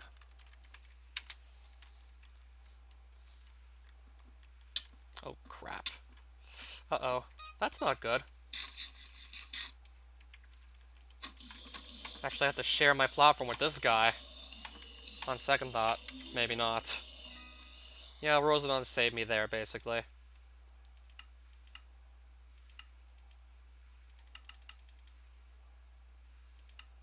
Okay, now this guy is actually selling, like, both the lottery totems, basically. There was, like, the other guy wasn't selling any. I didn't think we'd win, like, that soon. But I figured I'd just try anyways. So I guess coming here for both my boss fights against Gyro, and also for my to cash in my Lotto tokens, I guess I just come here for, like, both those things, basically.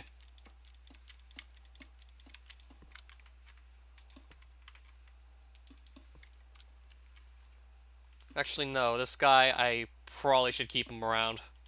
He actually has some trades I can use. So this one I'm definitely keeping. Gonna keep him around. Okay, I still have quite a few blocks to place.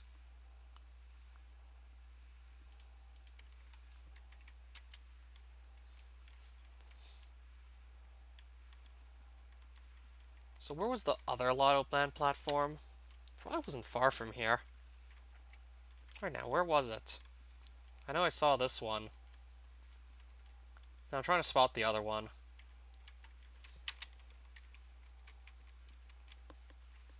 I'm pretty sure I must have been able to see it from here, if I'm not mistaken.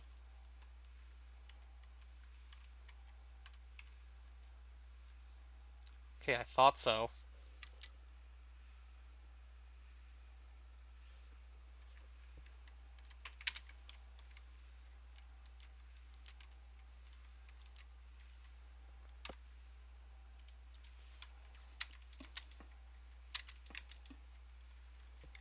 Then again, I can actually probably just make do with that one guy.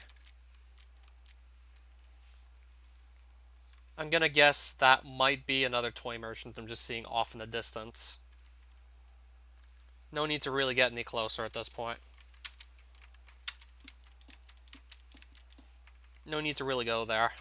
I mean, I found everything relevant. Okay, that's the other Lotto Man I saw earlier. I basically found everything relevant for me at this point here. So let's just start working our way back out of here. So now we need to just go east a bunch to leave.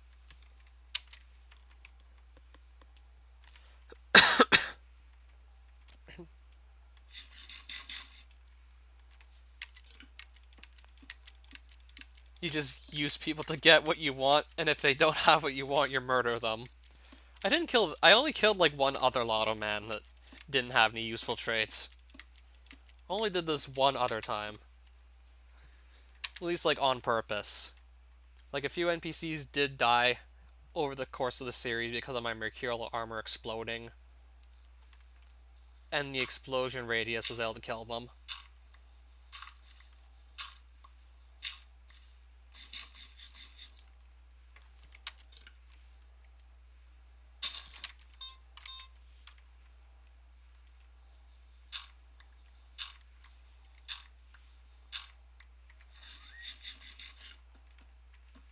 Okay, cool, some more guys to kill.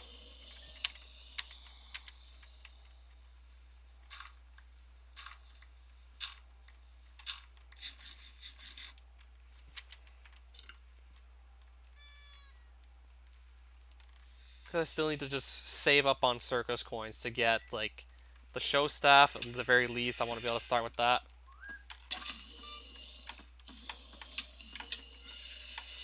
Okay, these guys are actually kind of putting me in a tight spot. Might want to just go and run to a safe place just to camp them from there. I'll just kill them from up here. I'll pillar to safety and just safe spot them.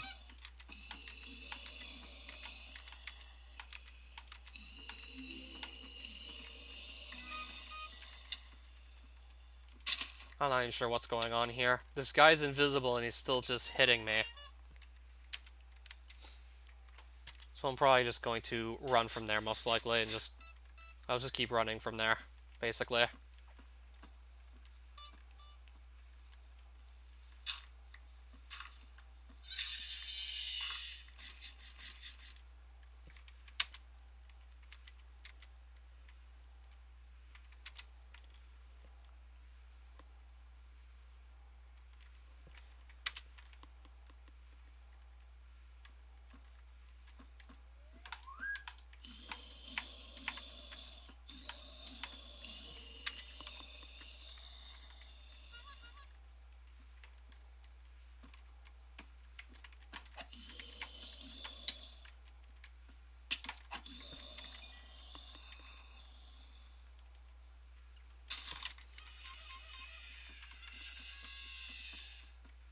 Okay, how many guys are following me right now?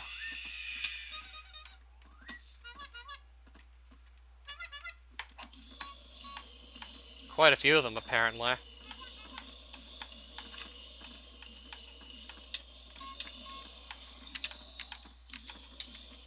That's a lot of clowns.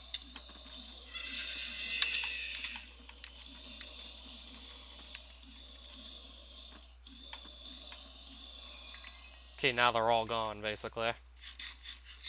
I just cleared them all out, and 36 circus coins. If I can possibly get to 60, that would be great. And then I can basically just buy the show staff and then head on out of here. Head on out of here with something to actually show off. I'd like to not leave empty-handed, and coming out here with the show staff would be a really great way to start the whole exploration into Salif.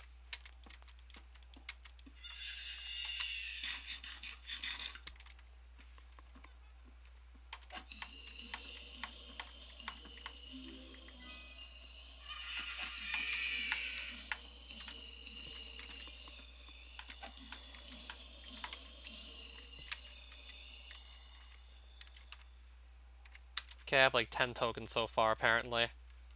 Well, I had like 30, but I spent some on Goofy Great Blade Totems and I didn't win the item straight away, but I figured let's just go for it anyways. See if I'd get lucky and just be able to get it out of the way sooner, but I guess not. I mean, I had like low odds of winning it anyways with only 3 totems.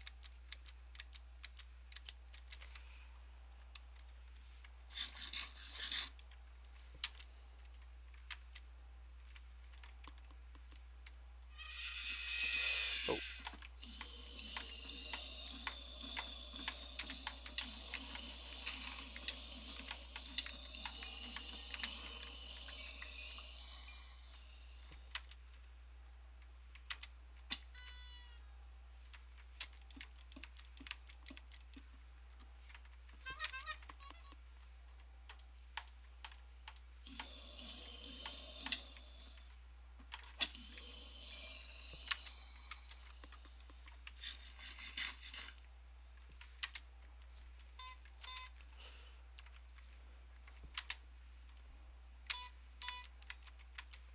You can't ignore the shame forever. You're probably right.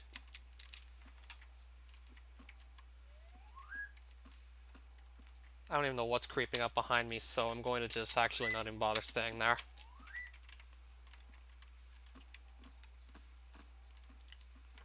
Okay, so that's the bridge I took originally just to get out here.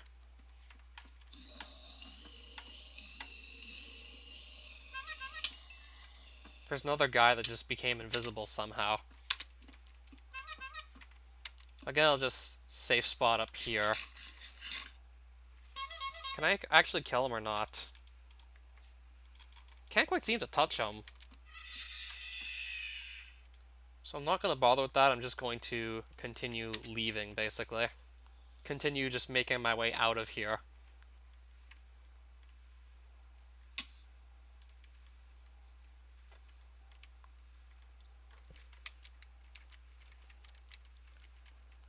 Probably going to want to just harvest some more Rosedons soon. Especially if I continue to make more trips into this place. Not a bad idea.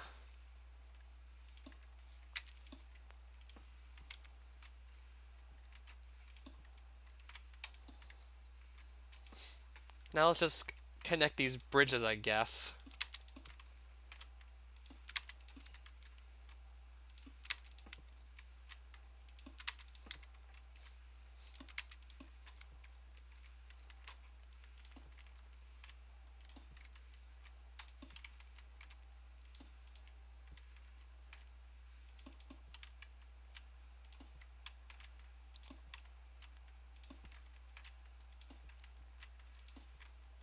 Though it might actually take some time to gather all the blocks I'd want to use to actually make it. Let's see if I did do one. I probably just have to spend a bit of time gathering the blocks. Probably not that much, though.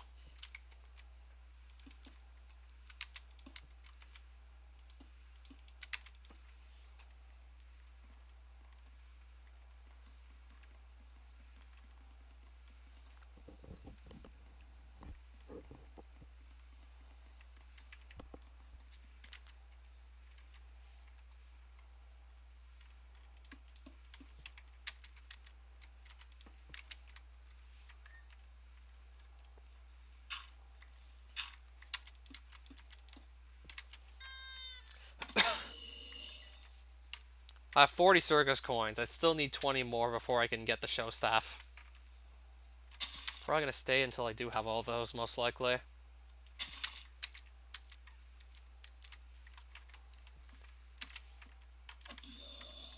I just got a Smiley upgrade kit. Interesting.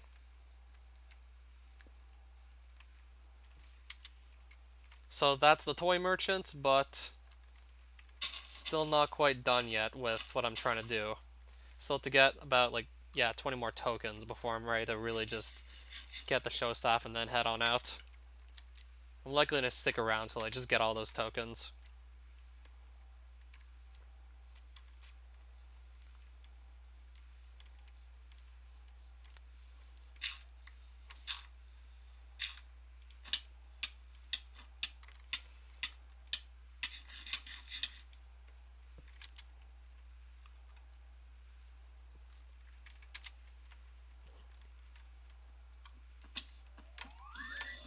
I just landed, like, right in front of a bunch of these guys.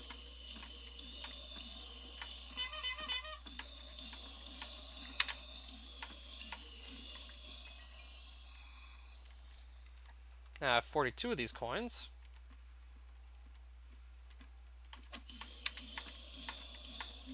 I don't know if we're gonna go that far.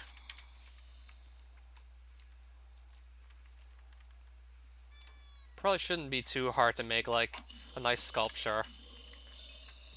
I mean, I could do with maybe making some more artsy, like, decorations just to go with my base.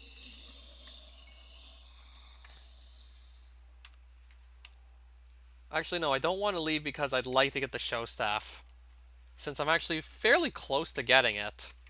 It's not that I like the place, it's just I want the show staff. I'm not that far off from actually being able to just claim it. So I get 17 more circus coins, and then I can just take it, basically.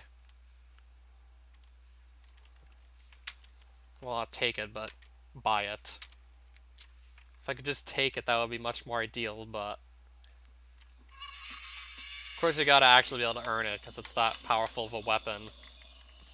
Right now, 16 coins remain.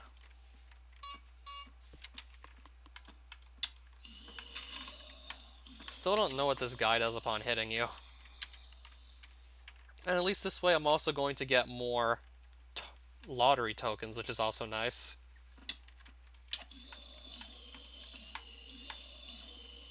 Not so much the clowns, but like the terrain I gotta just walk across.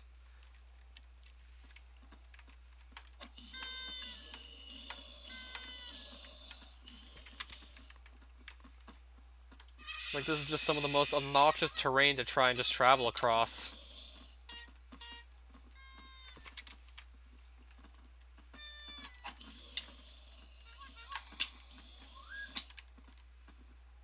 I'm gonna have to kind of watch what I'm doing at this point.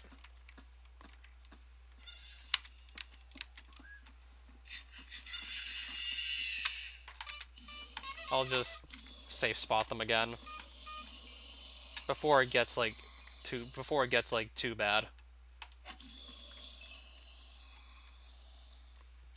They don't reproduce, they just spawn in from thin air, basically.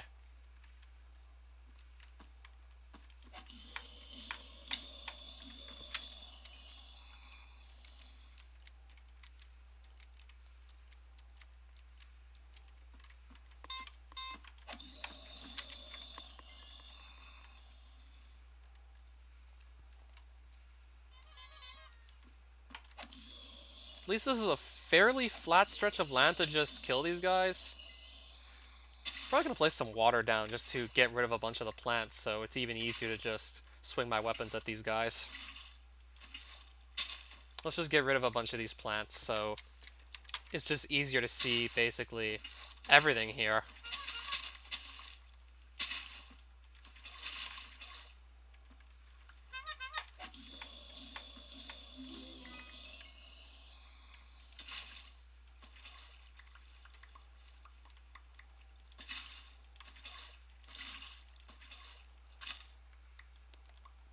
In the context of the game world, what else can I say? They just spawn in from thin air.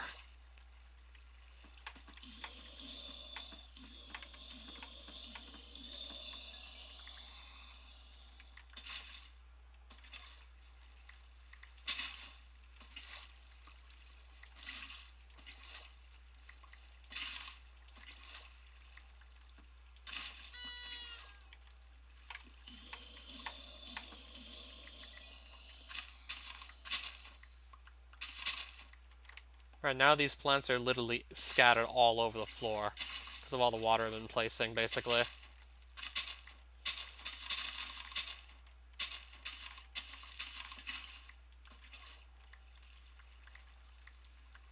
So it should certainly make it much easier to actually just, basically, see where the clowns are going to be. Oh god, I hope not.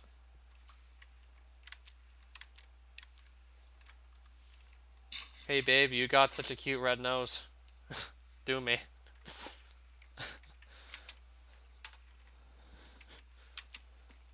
I can just imagine like one clown saying to the next, Your red nose turns me on.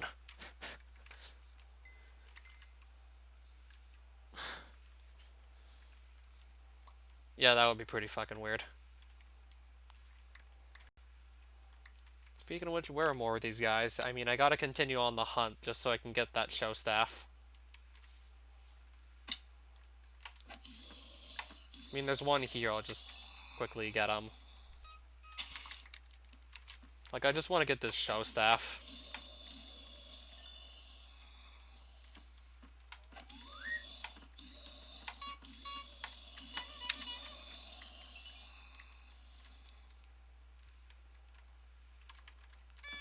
That one's just hiding amongst all the vegetation. All the plants, pretty much.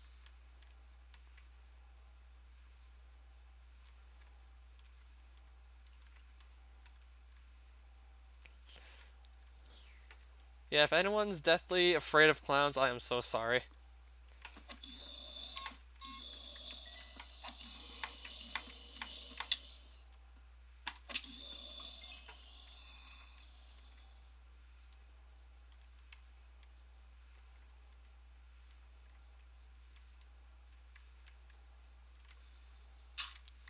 Which experiment?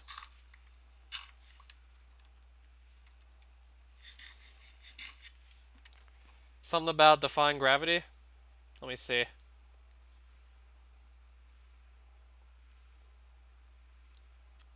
Will gravity be too weak to hold the celestial body together? I'm assuming you were talking about just like the sun, trying to make it so small there was a black hole, and it didn't work.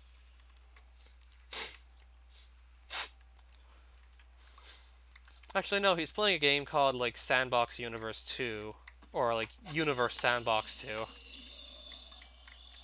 It's essentially basically like a sandbox game where you can just freely edit things as you feel. You can eventually just screw around with the solar system. For example, you can delete the sun and watch all the planets go radically off orbit, and then every planet basically becomes a giant ice ball, because if the sun's not there to basically keep the planets warm, then everything would just freeze over if you deleted the sun.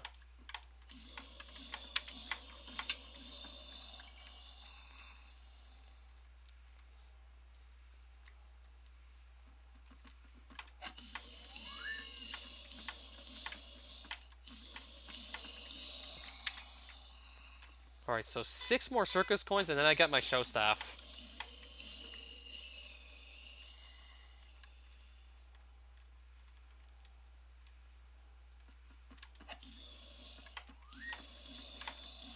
I think it would let you do that too, actually.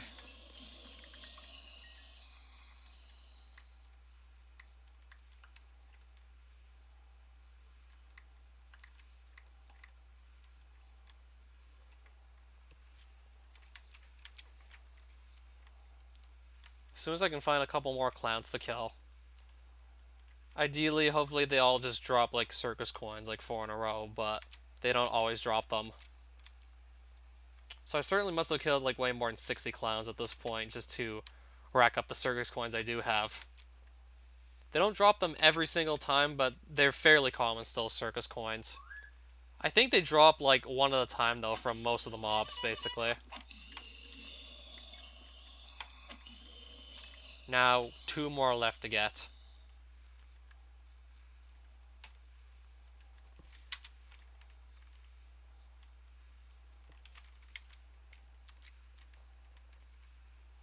Hopefully I can just stay near the Toy Merchant Tower and just kill the clowns there.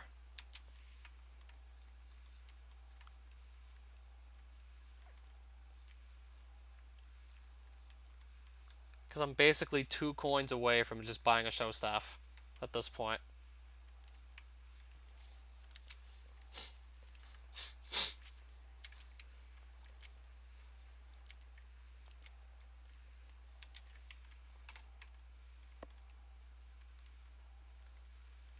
I have another experiment in mind. Put 4 baseballs on a 1 meter by 1 meter square's vertices and see where they end up. In a vacuum. So the vacuum I'm assuming is placed where?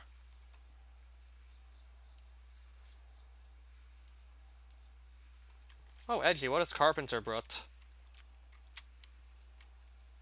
Or what or who? I'm not sure. And where the hell are these clowns so I can just get the show staff?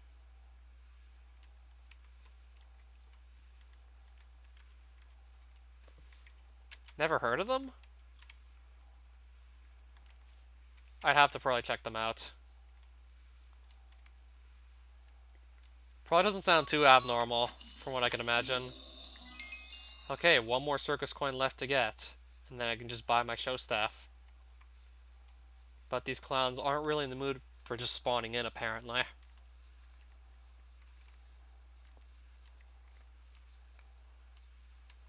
I need just one more clown. Actually, no, I need one more circus coin, then I can buy the show staff.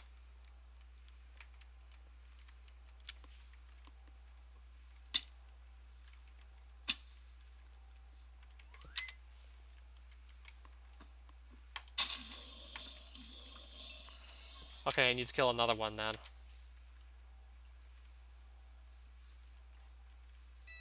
Still at 59 circus coins.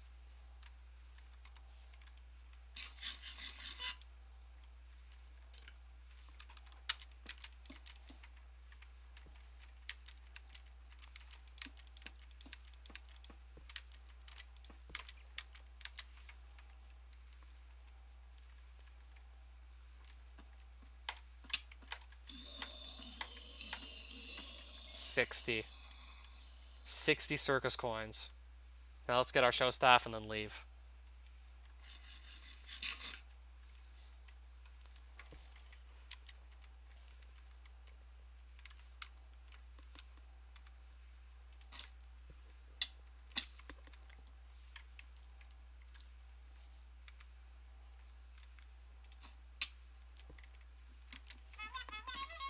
Okay, now there's all a bunch of clowns everywhere here.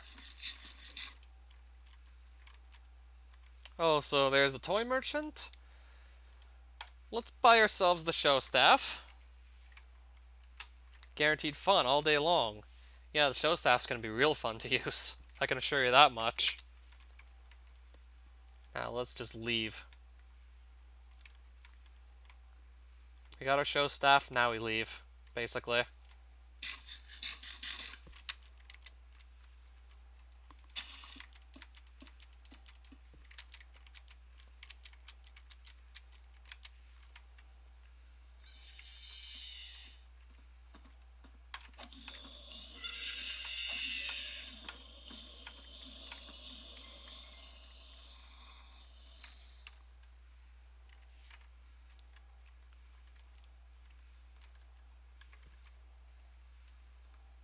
Sound of keyboard is pleasant. Oh, you think so?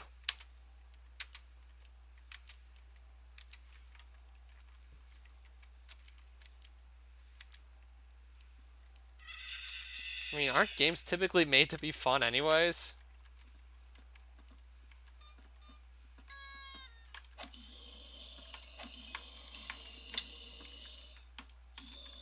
I mean, it probably sounds like it's going to be a lot more fun to actually see everything firsthand than just listen to some guy talking about it.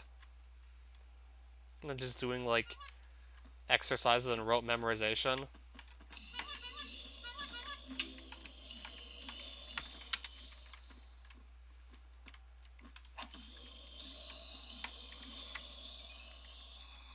So essentially, just make physics actually, like, fun to learn. Or better yet, just try and make anything fun to learn if you want to just actually get the students' attention. Like, you have to get them interested or you're probably going to lose them.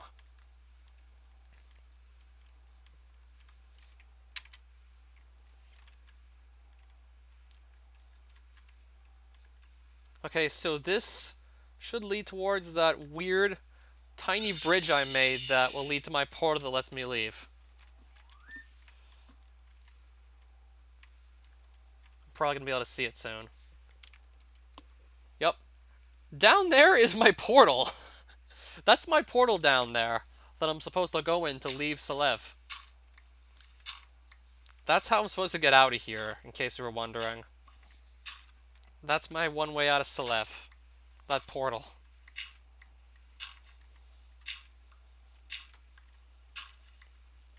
Yeah, I spawned practically right next to the void, so I had to just make a tall pillar and tiny bridges just to actually get up to Salive.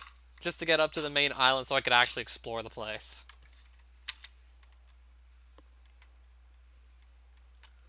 So that's my one means of just actually getting out of this dimension, that portal. The one place I could possibly go to get out of here. Okay, I see an Innovation Master spawn down here.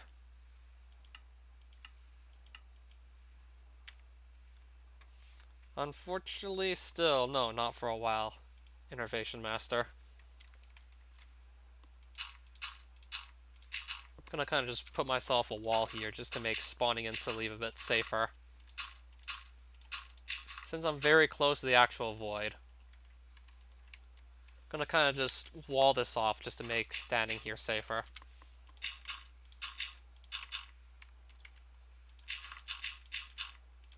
I was worried it was like a hostile mob that might have spawned down here, but no, it's just like this guy.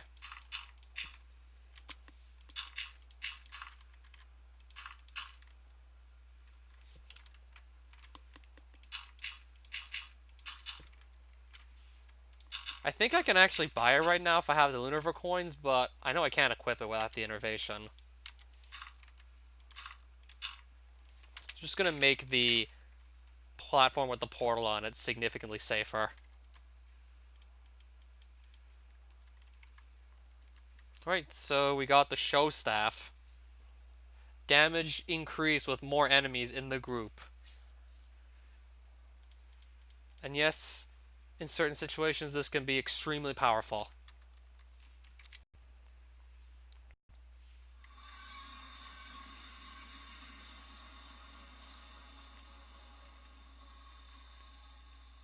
Yeah, I kind of see quite a few mobs group up in Immortalis, so... Get it now. I'm probably going to save it for later because I'm probably going to have much better places just to spend all my coins than just armor that I can't wear yet. If you want to be serious.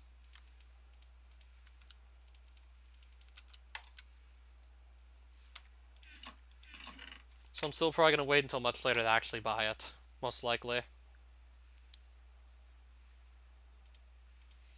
And I kind of do want to just show everyone what Candyland looks like. Even though I doubt I'm going to stay in there for very long because Candyland can be pretty dangerous. Especially if you're not well equipped to go take on whatever's in there. I haven't got that open yet either. So Candyland or Vox Pawns should I open up? Because I don't actually have any more carved runes of space to actually make more portals. With the way I've currently set them up, I can actually only afford to still make like one more portal. So I'm either going to be opening up Candyland or Vox Pawns this stream. Which would you rather see? Like, which sounds cooler?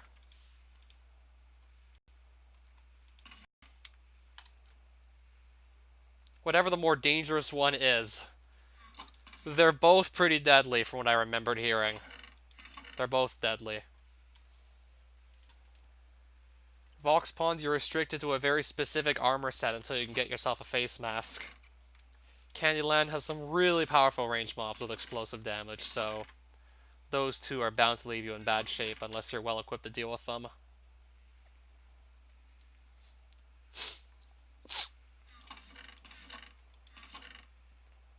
Did I just... maybe I sold off all my extra Vox Pawns Realm Stones without even realizing it. Yet never bothered to actually open up the portal. I think I sold all those off, but I'm bound to get some back if I just go back to Iridencia and grind more petals.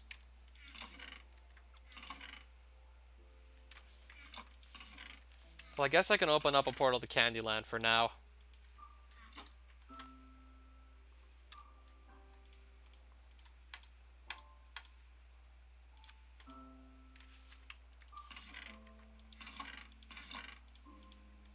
I'd have to go to Gardencia if I want to just take a peek in the Vox Pawns. I'd have to just quickly kill mobs there until Realmstone drops if you want to see it, so... Would you rather see Candyland right away or wait for me to just quickly get a Vox Pawns Realm Stone to open that up.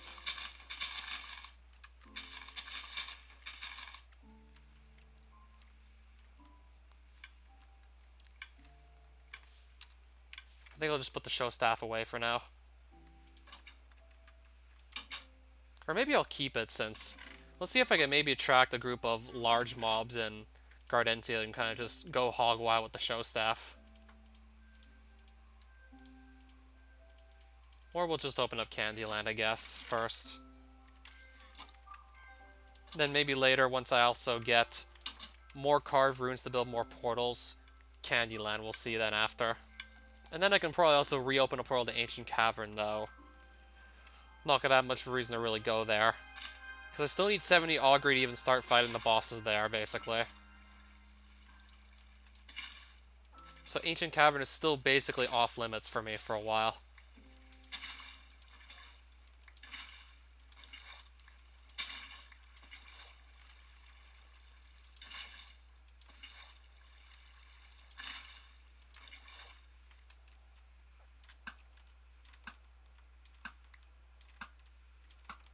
Right, so hopefully Candyland is not going to leave me in too bad of a shape.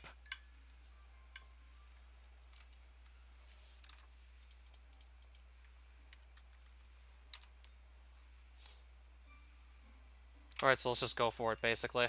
See what we find in Candyland. If we find anything useful, basically. I'll take a quick peek in there, but I'm not going to go too in-depth because I already spent quite a bit of time exploring Salive.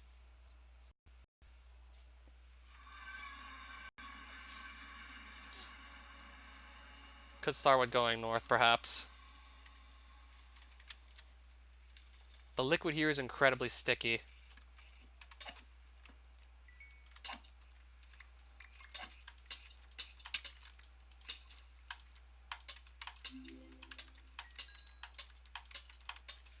Okay, I think these guys have a huge health pool, the green ones. The red ones seem to not have a health pool.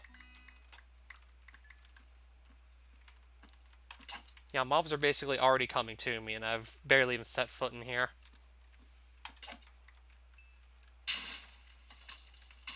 Yeah, there's certainly a couple I really have to watch out for. So that's the portal that lets me leave, basically. The red ones, I'm pretty sure they're the ones that hit hard. The green ones probably have the huge health pool.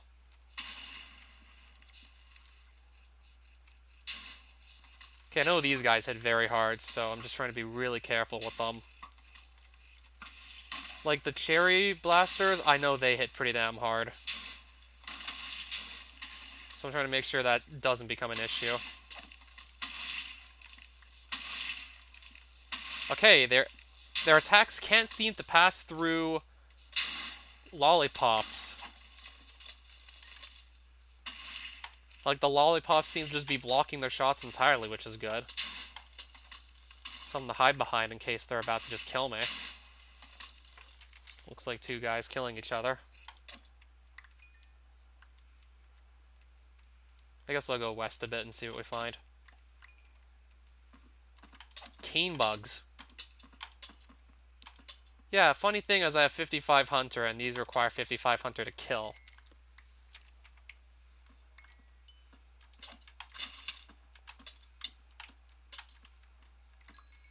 So I have just the exact Hunter level needed to take these on. I just got a Candy Cane. Yeah, you need 5500 to get Candy Canes in this mod. Or you just go to nearly any store when it's Christmas season and just buy a Candy Cane for like dirt cheap. Or you just have to kill a shit ton of mobs to get the 5500 to be able to start actually gathering Candy Canes. Just how much simpler that is to do in real life than it is in this mod to get Candy Canes.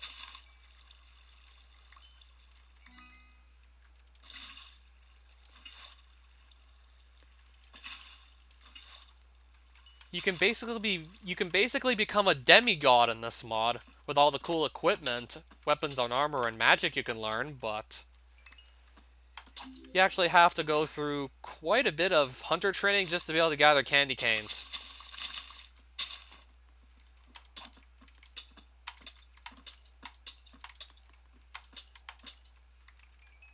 Why is Candyland so dangerous? If I can find more of those cherry barragers or cherry blasters and get hit by one, ideally without dying, you'll see then just how dangerous it can be. Yeah, because there's guys that shoot explosive range projectiles and they hit really damn hard. Those guys hit pretty damn hard. So those are the guys I was talking about. Lost 2.5 hearts from one hit, and I have pretty well enchanted armor, so yeah, they can strike pretty damn hard, those cherry blasters. So you really have to come here with strong armor, you're probably going to be left in bad shape. So I barely have to go west at all, and I'm going to find a cane bug spawner, which is interesting.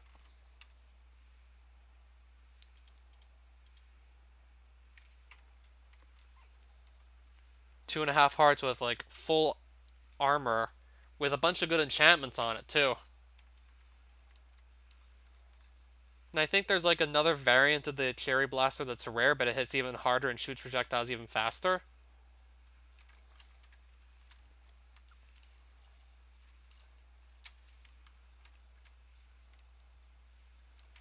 But it's a rare mob, so it won't show up very often. They need to add another row of armor values. What, so you're saying they should add like a whole other row of armor bar? So it should be able to like go up to 20 if you want. Yeah, what's wrong with just picking up the candy canes that you just see on the ground basically? What's wrong with just picking up these candy canes? Why do you have to get 55 hunter to gather candy canes? What's stopping you from just grabbing these ones? Yeah, these are the guys I was talking about earlier.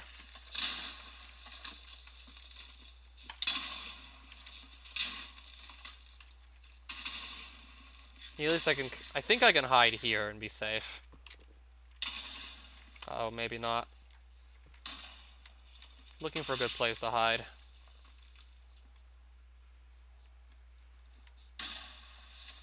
Armor that's stronger than... Uh-oh.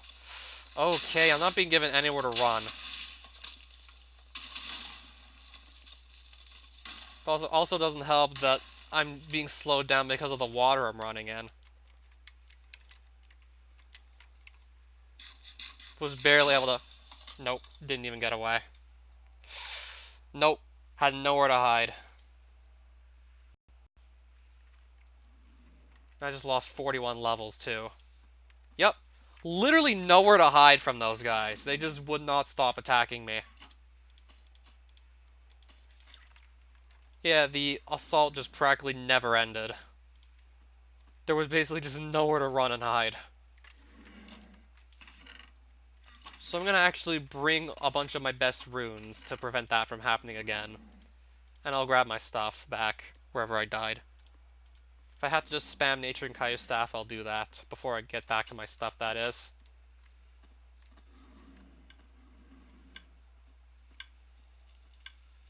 I think they could maybe one-shot me if I didn't have any armor at all.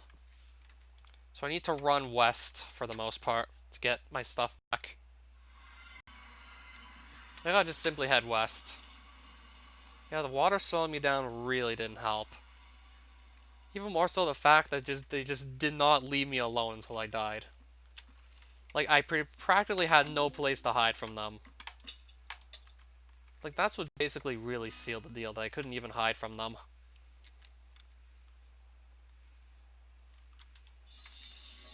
Should have brought these, like, the first time around. Really don't know why I didn't just bring these. These being Kaiju and Nature Staffs. Yeah, having all those cherry blasters just firing at me at once. Really wasn't much I could do about that. Oh, speak of the devil. At least I was able to kill them before they could actually fire at me.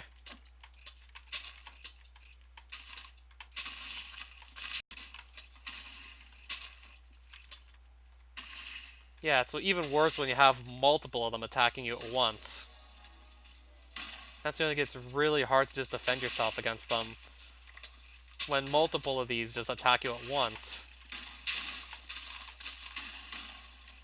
So yeah, this is why Candyland is so dangerous despite the name.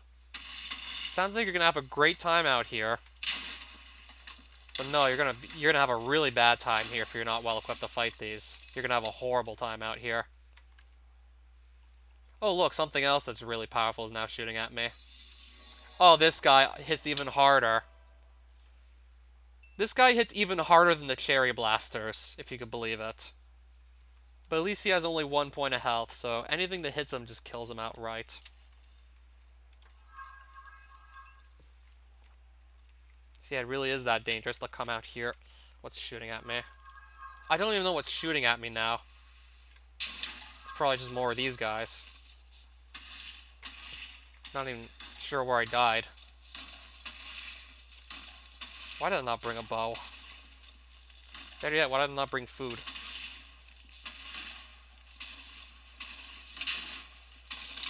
Ah, they kind of have me stuck in the water here. This is not good. I see my loot, but these guys are kind of just, like, blocking it all. These guys are kind of blocking me from getting to it. So I'm gonna have to just kill them, then claim my stuff. Or get lucky and then have them start killing each other. I mean, that's also possible. Could get lucky and they could start trying to just brutally murder each other, which also works for me.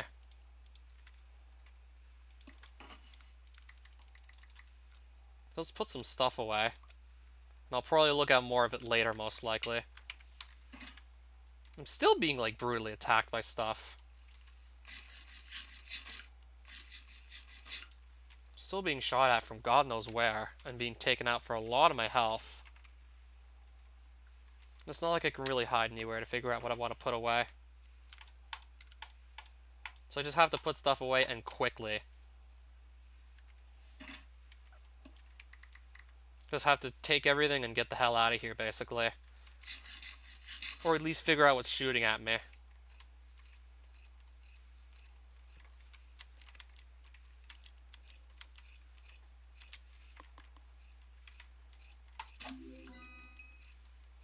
Okay, at least those cherry blasters don't seem to have a lot of health.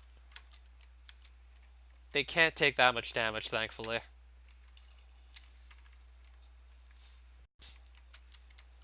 I'd have to go over the whole process. I could probably relearn it pretty quickly.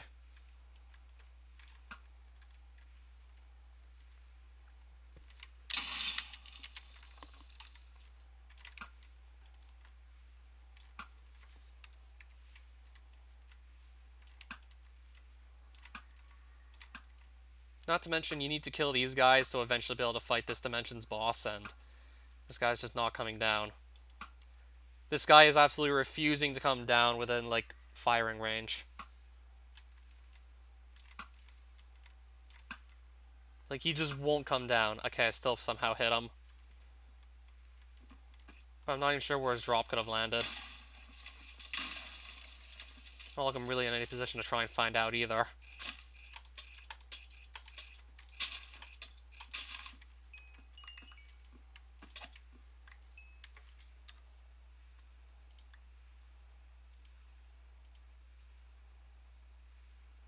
Where the hell is my nature staff?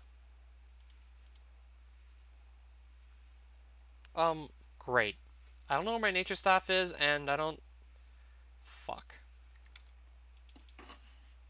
Oh, there it is.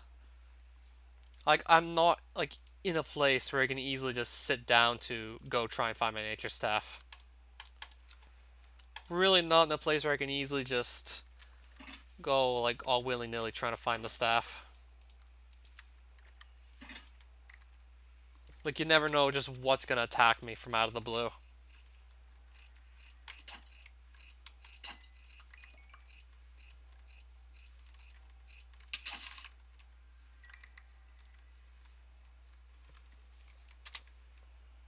See, I died and lost 41 levels out here. Because I made the mistake of not bringing my healing staves.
I nearly just died again.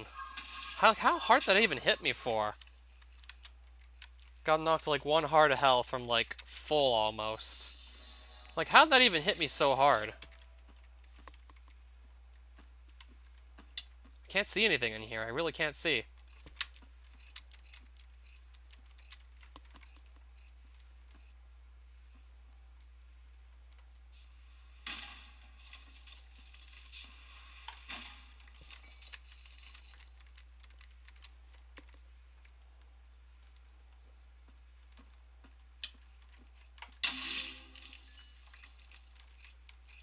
Okay, I just got a gun drop, apparently.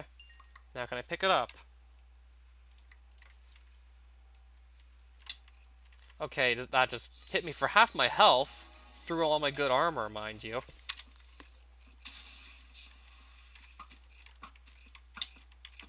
Jesus Christ almighty, this is dangerous. Just hunting down these guys for their drops.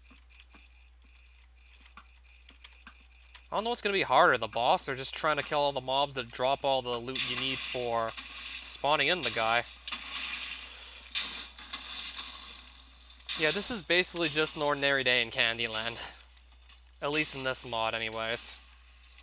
Like, every run sometimes, you just get, like, another guy shooting projectiles at you that threaten to just take you down in seconds. It's even worse when you can't even see what's shooting you.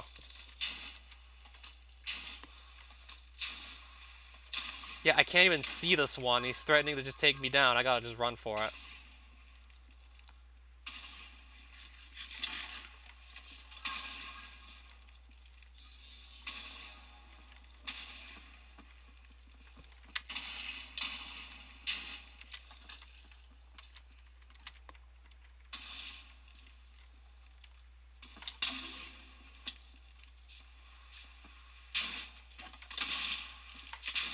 Again!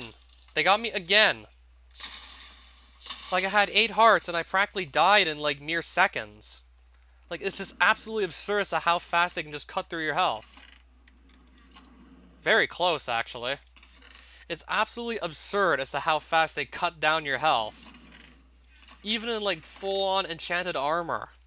And you can still just cut down your health super quickly before you can even, like, try and save yourself. It's just absolutely absurd how just overly powered these things are.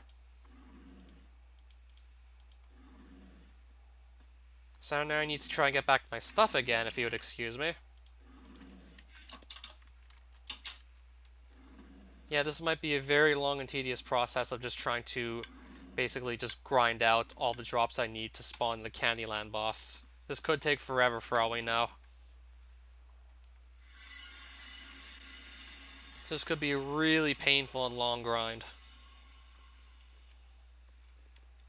Because just how powerful many of the mobs out here are.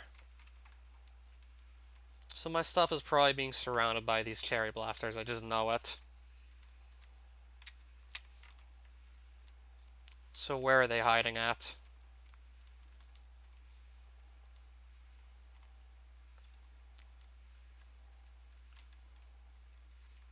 There's probably a whole group of them just waiting to kill me. I can hear them, but I can't see them.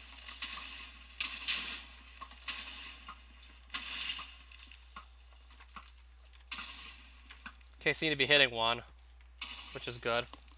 I can see another one. I'm just going to shoot him down from here.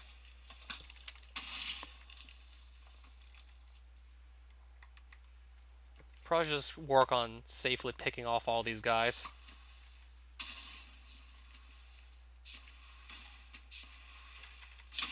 Okay, get him. Get him. Get him. I'll just shoot him down with the arrows, I guess. I mean, if I only get attacked by one at a time, I'm probably going to have a good shot at getting my stuff back. If I can just pick them off one by one, should probably be able to do this easily. So how many more are just sitting right on my gravestone? That's what I really want to know. How many are camping on my gravestone?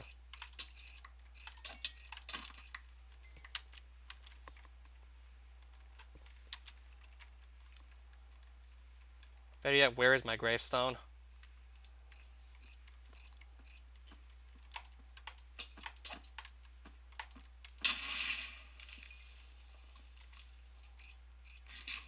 Yeah, if I just run in, I'm probably gonna die in like not even 2 seconds. If I try and just run into where my stuff is.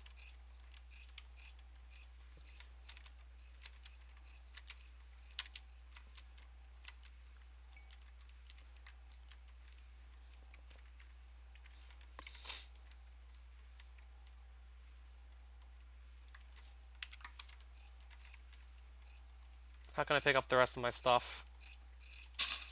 Might have to leave it. Might be too many guys to just deal with, so I can actually...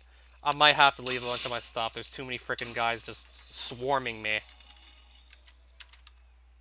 Or I can just seal myself in and then just sift through it. Maybe. If they actually let me do that too. Could try and just seal myself in. Okay. This guy's chasing me now. I gotta just kill him, basically. Another interesting piece of loot. Let me just see if I can pick it up. Looks like another unique need to, I think, spawn in this boss. I'm just gonna box myself in here, if possible.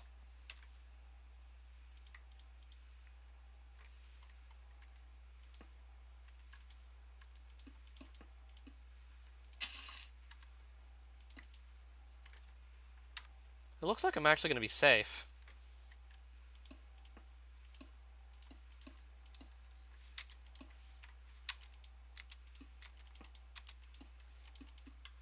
Just to be sure, though. Okay, it's a little dark in here.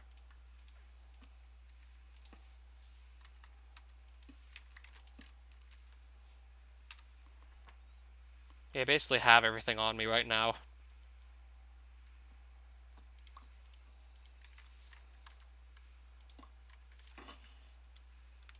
Let's just put some stuff away that I don't need to really carry.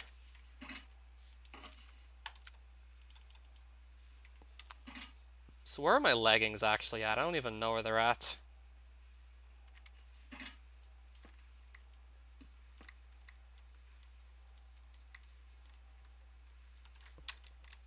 I don't know if I can find them. Might have to just actually say screw it and leave them behind.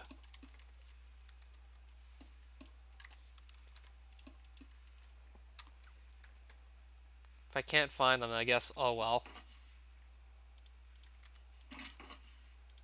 No, I don't know where they are. Could have maybe been destroyed in an explosion or something.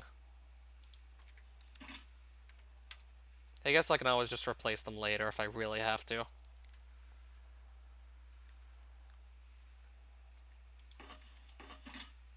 Wait, where's my nature staff? Okay, there it is.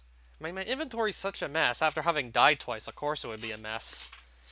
Having to die twice, run back for my stuff, you name it, is just so annoying. So of course, like, I'd be bound to lose something at this point.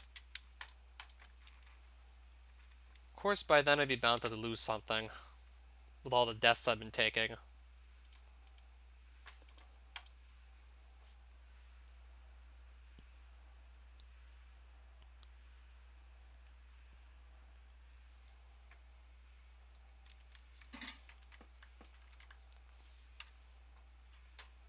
I should probably really just consider leaving.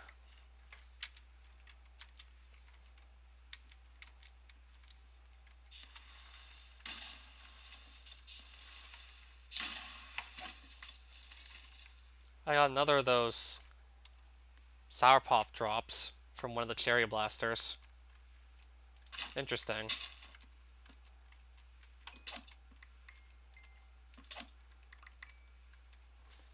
Another piece of candy corn too.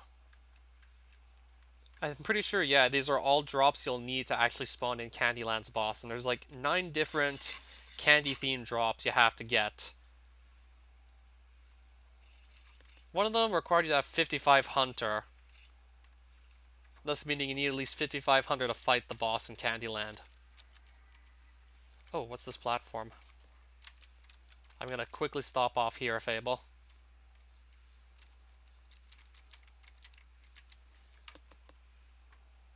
I don't even know where my... There they are.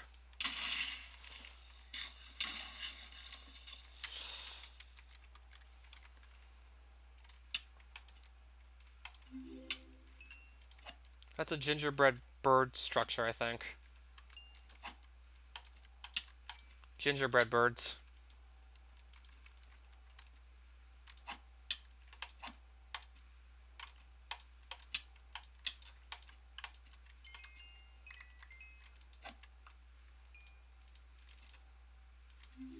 This will be a really good place to just farm these Candyland tokens.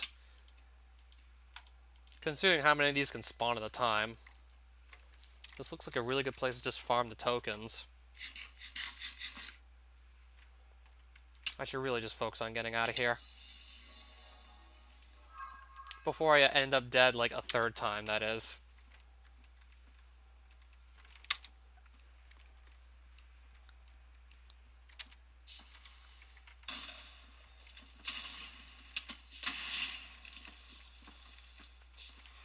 Either take all the candy you want or die trying to just get it.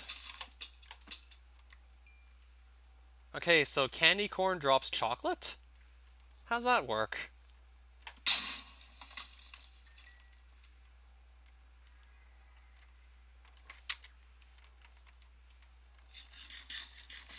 Armor still has like quite a bit of durability on it. I mean, I haven't been in here for too long. So those explode on death, apparently.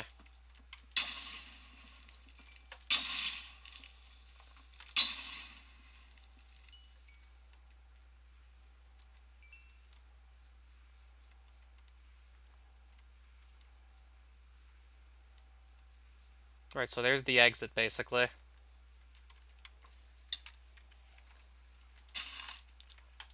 Okay, how did this thing just find me from all the way back there?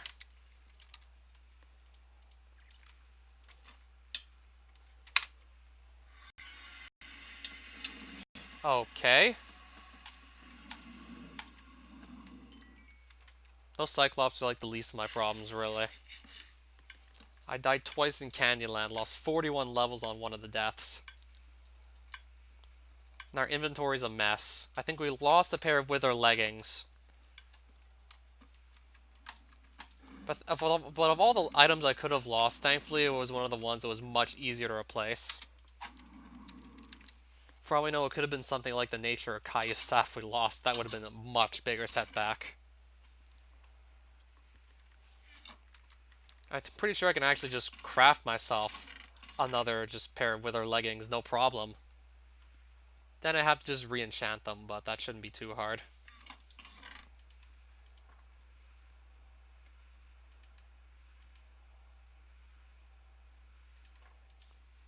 Alright, so excuse me, now I need to just organize the whole inventory again because Candyland kind of just scattered it after like 2 deaths. My inventory got scattered up. Lost 41 levels. Should have probably just known better before going in there without a good healing method. Oh, plenty of Candyland tokens though. It certainly took like no time at all just to stack up on that many.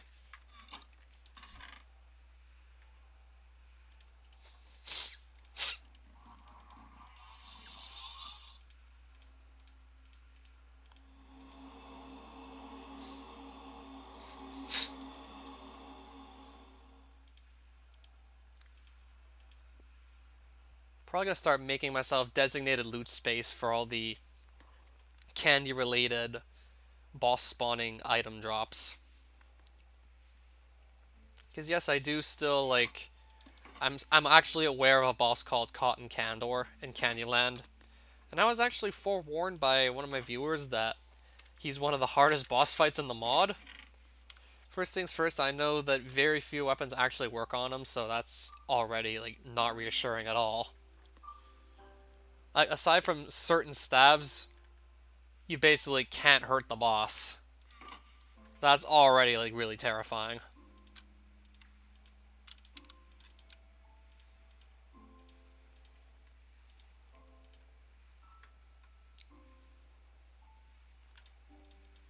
Not to mention, like, the boss looks like it's pretty challenging to begin with. He hits pretty hard. And not to mention, if you don't decide to just take the easy way out and just build a box to really prevent you or Candor from just either escaping or you just getting killed by the other mobs in Candyland, then you're gonna have a bad time. So essentially, what I can imagine, you're highly recommended to just build an arena for yourself in Kandor, so that like no other mobs would possibly interfere during the fight.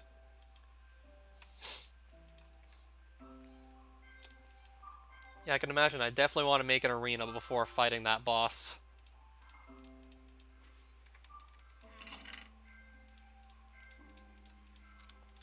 Both so Cotton Candor doesn't just fly away too far, and so you don't get destroyed by the other Candyland mobs just trying to chase them down.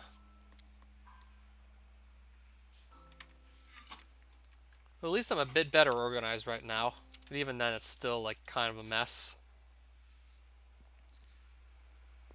Oh, this looks like a fairly useful sword.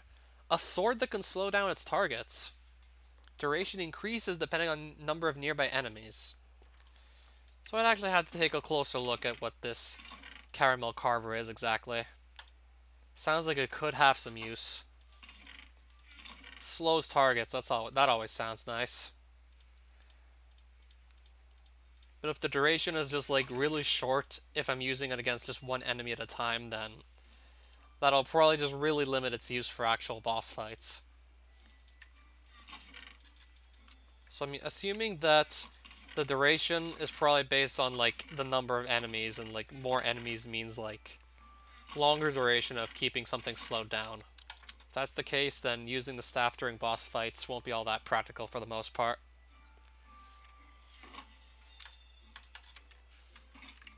And we also just got some candy banners.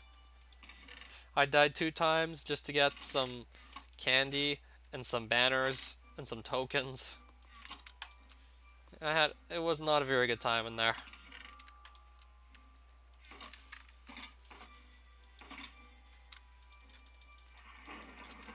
Alright, it's thundering again. So let me just put my armor away quickly, and then I'll probably be most likely just done with this stream. Spent more time than anticipated just wandering around Candyland. I mean, it was sort of fun. Certainly wished I would have come just much better equipped though before really just going for it. Why did I not bring my healing staves the very first time around? That could have changed a lot, by the way. Just having the healing staves ahead of time would have helped, like, tremendously. Then I wouldn't have even died that first time, most likely, if I would have had a method of quick healing on hand.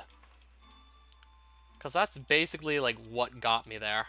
The fact that I couldn't heal up quickly enough to just save myself from the cherry blasters. And just like that, I just made a new pair of wither legs. So I have the full set still. So yeah, we got the show staff, basically. And I also ended up with this thing. And a bunch of candy-related drops. Though mostly the easier to gather ones.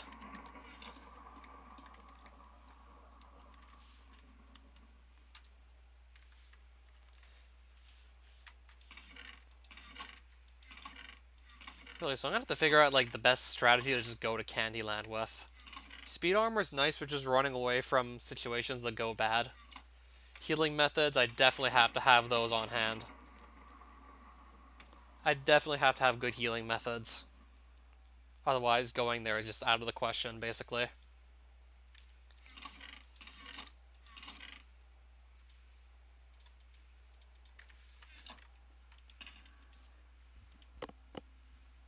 Other than that, I think I might be able to hold my own in Candyland.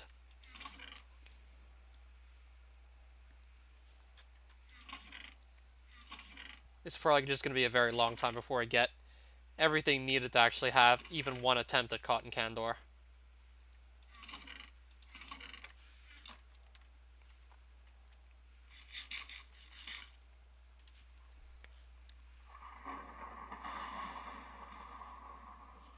Yep, blown up twice by those cherry blasters. And there's an even stronger variant of the cherry blaster, but it's a rare mob, thankfully. But if I want to fight Cotton Candor, I know for a fact I need to hunt them down.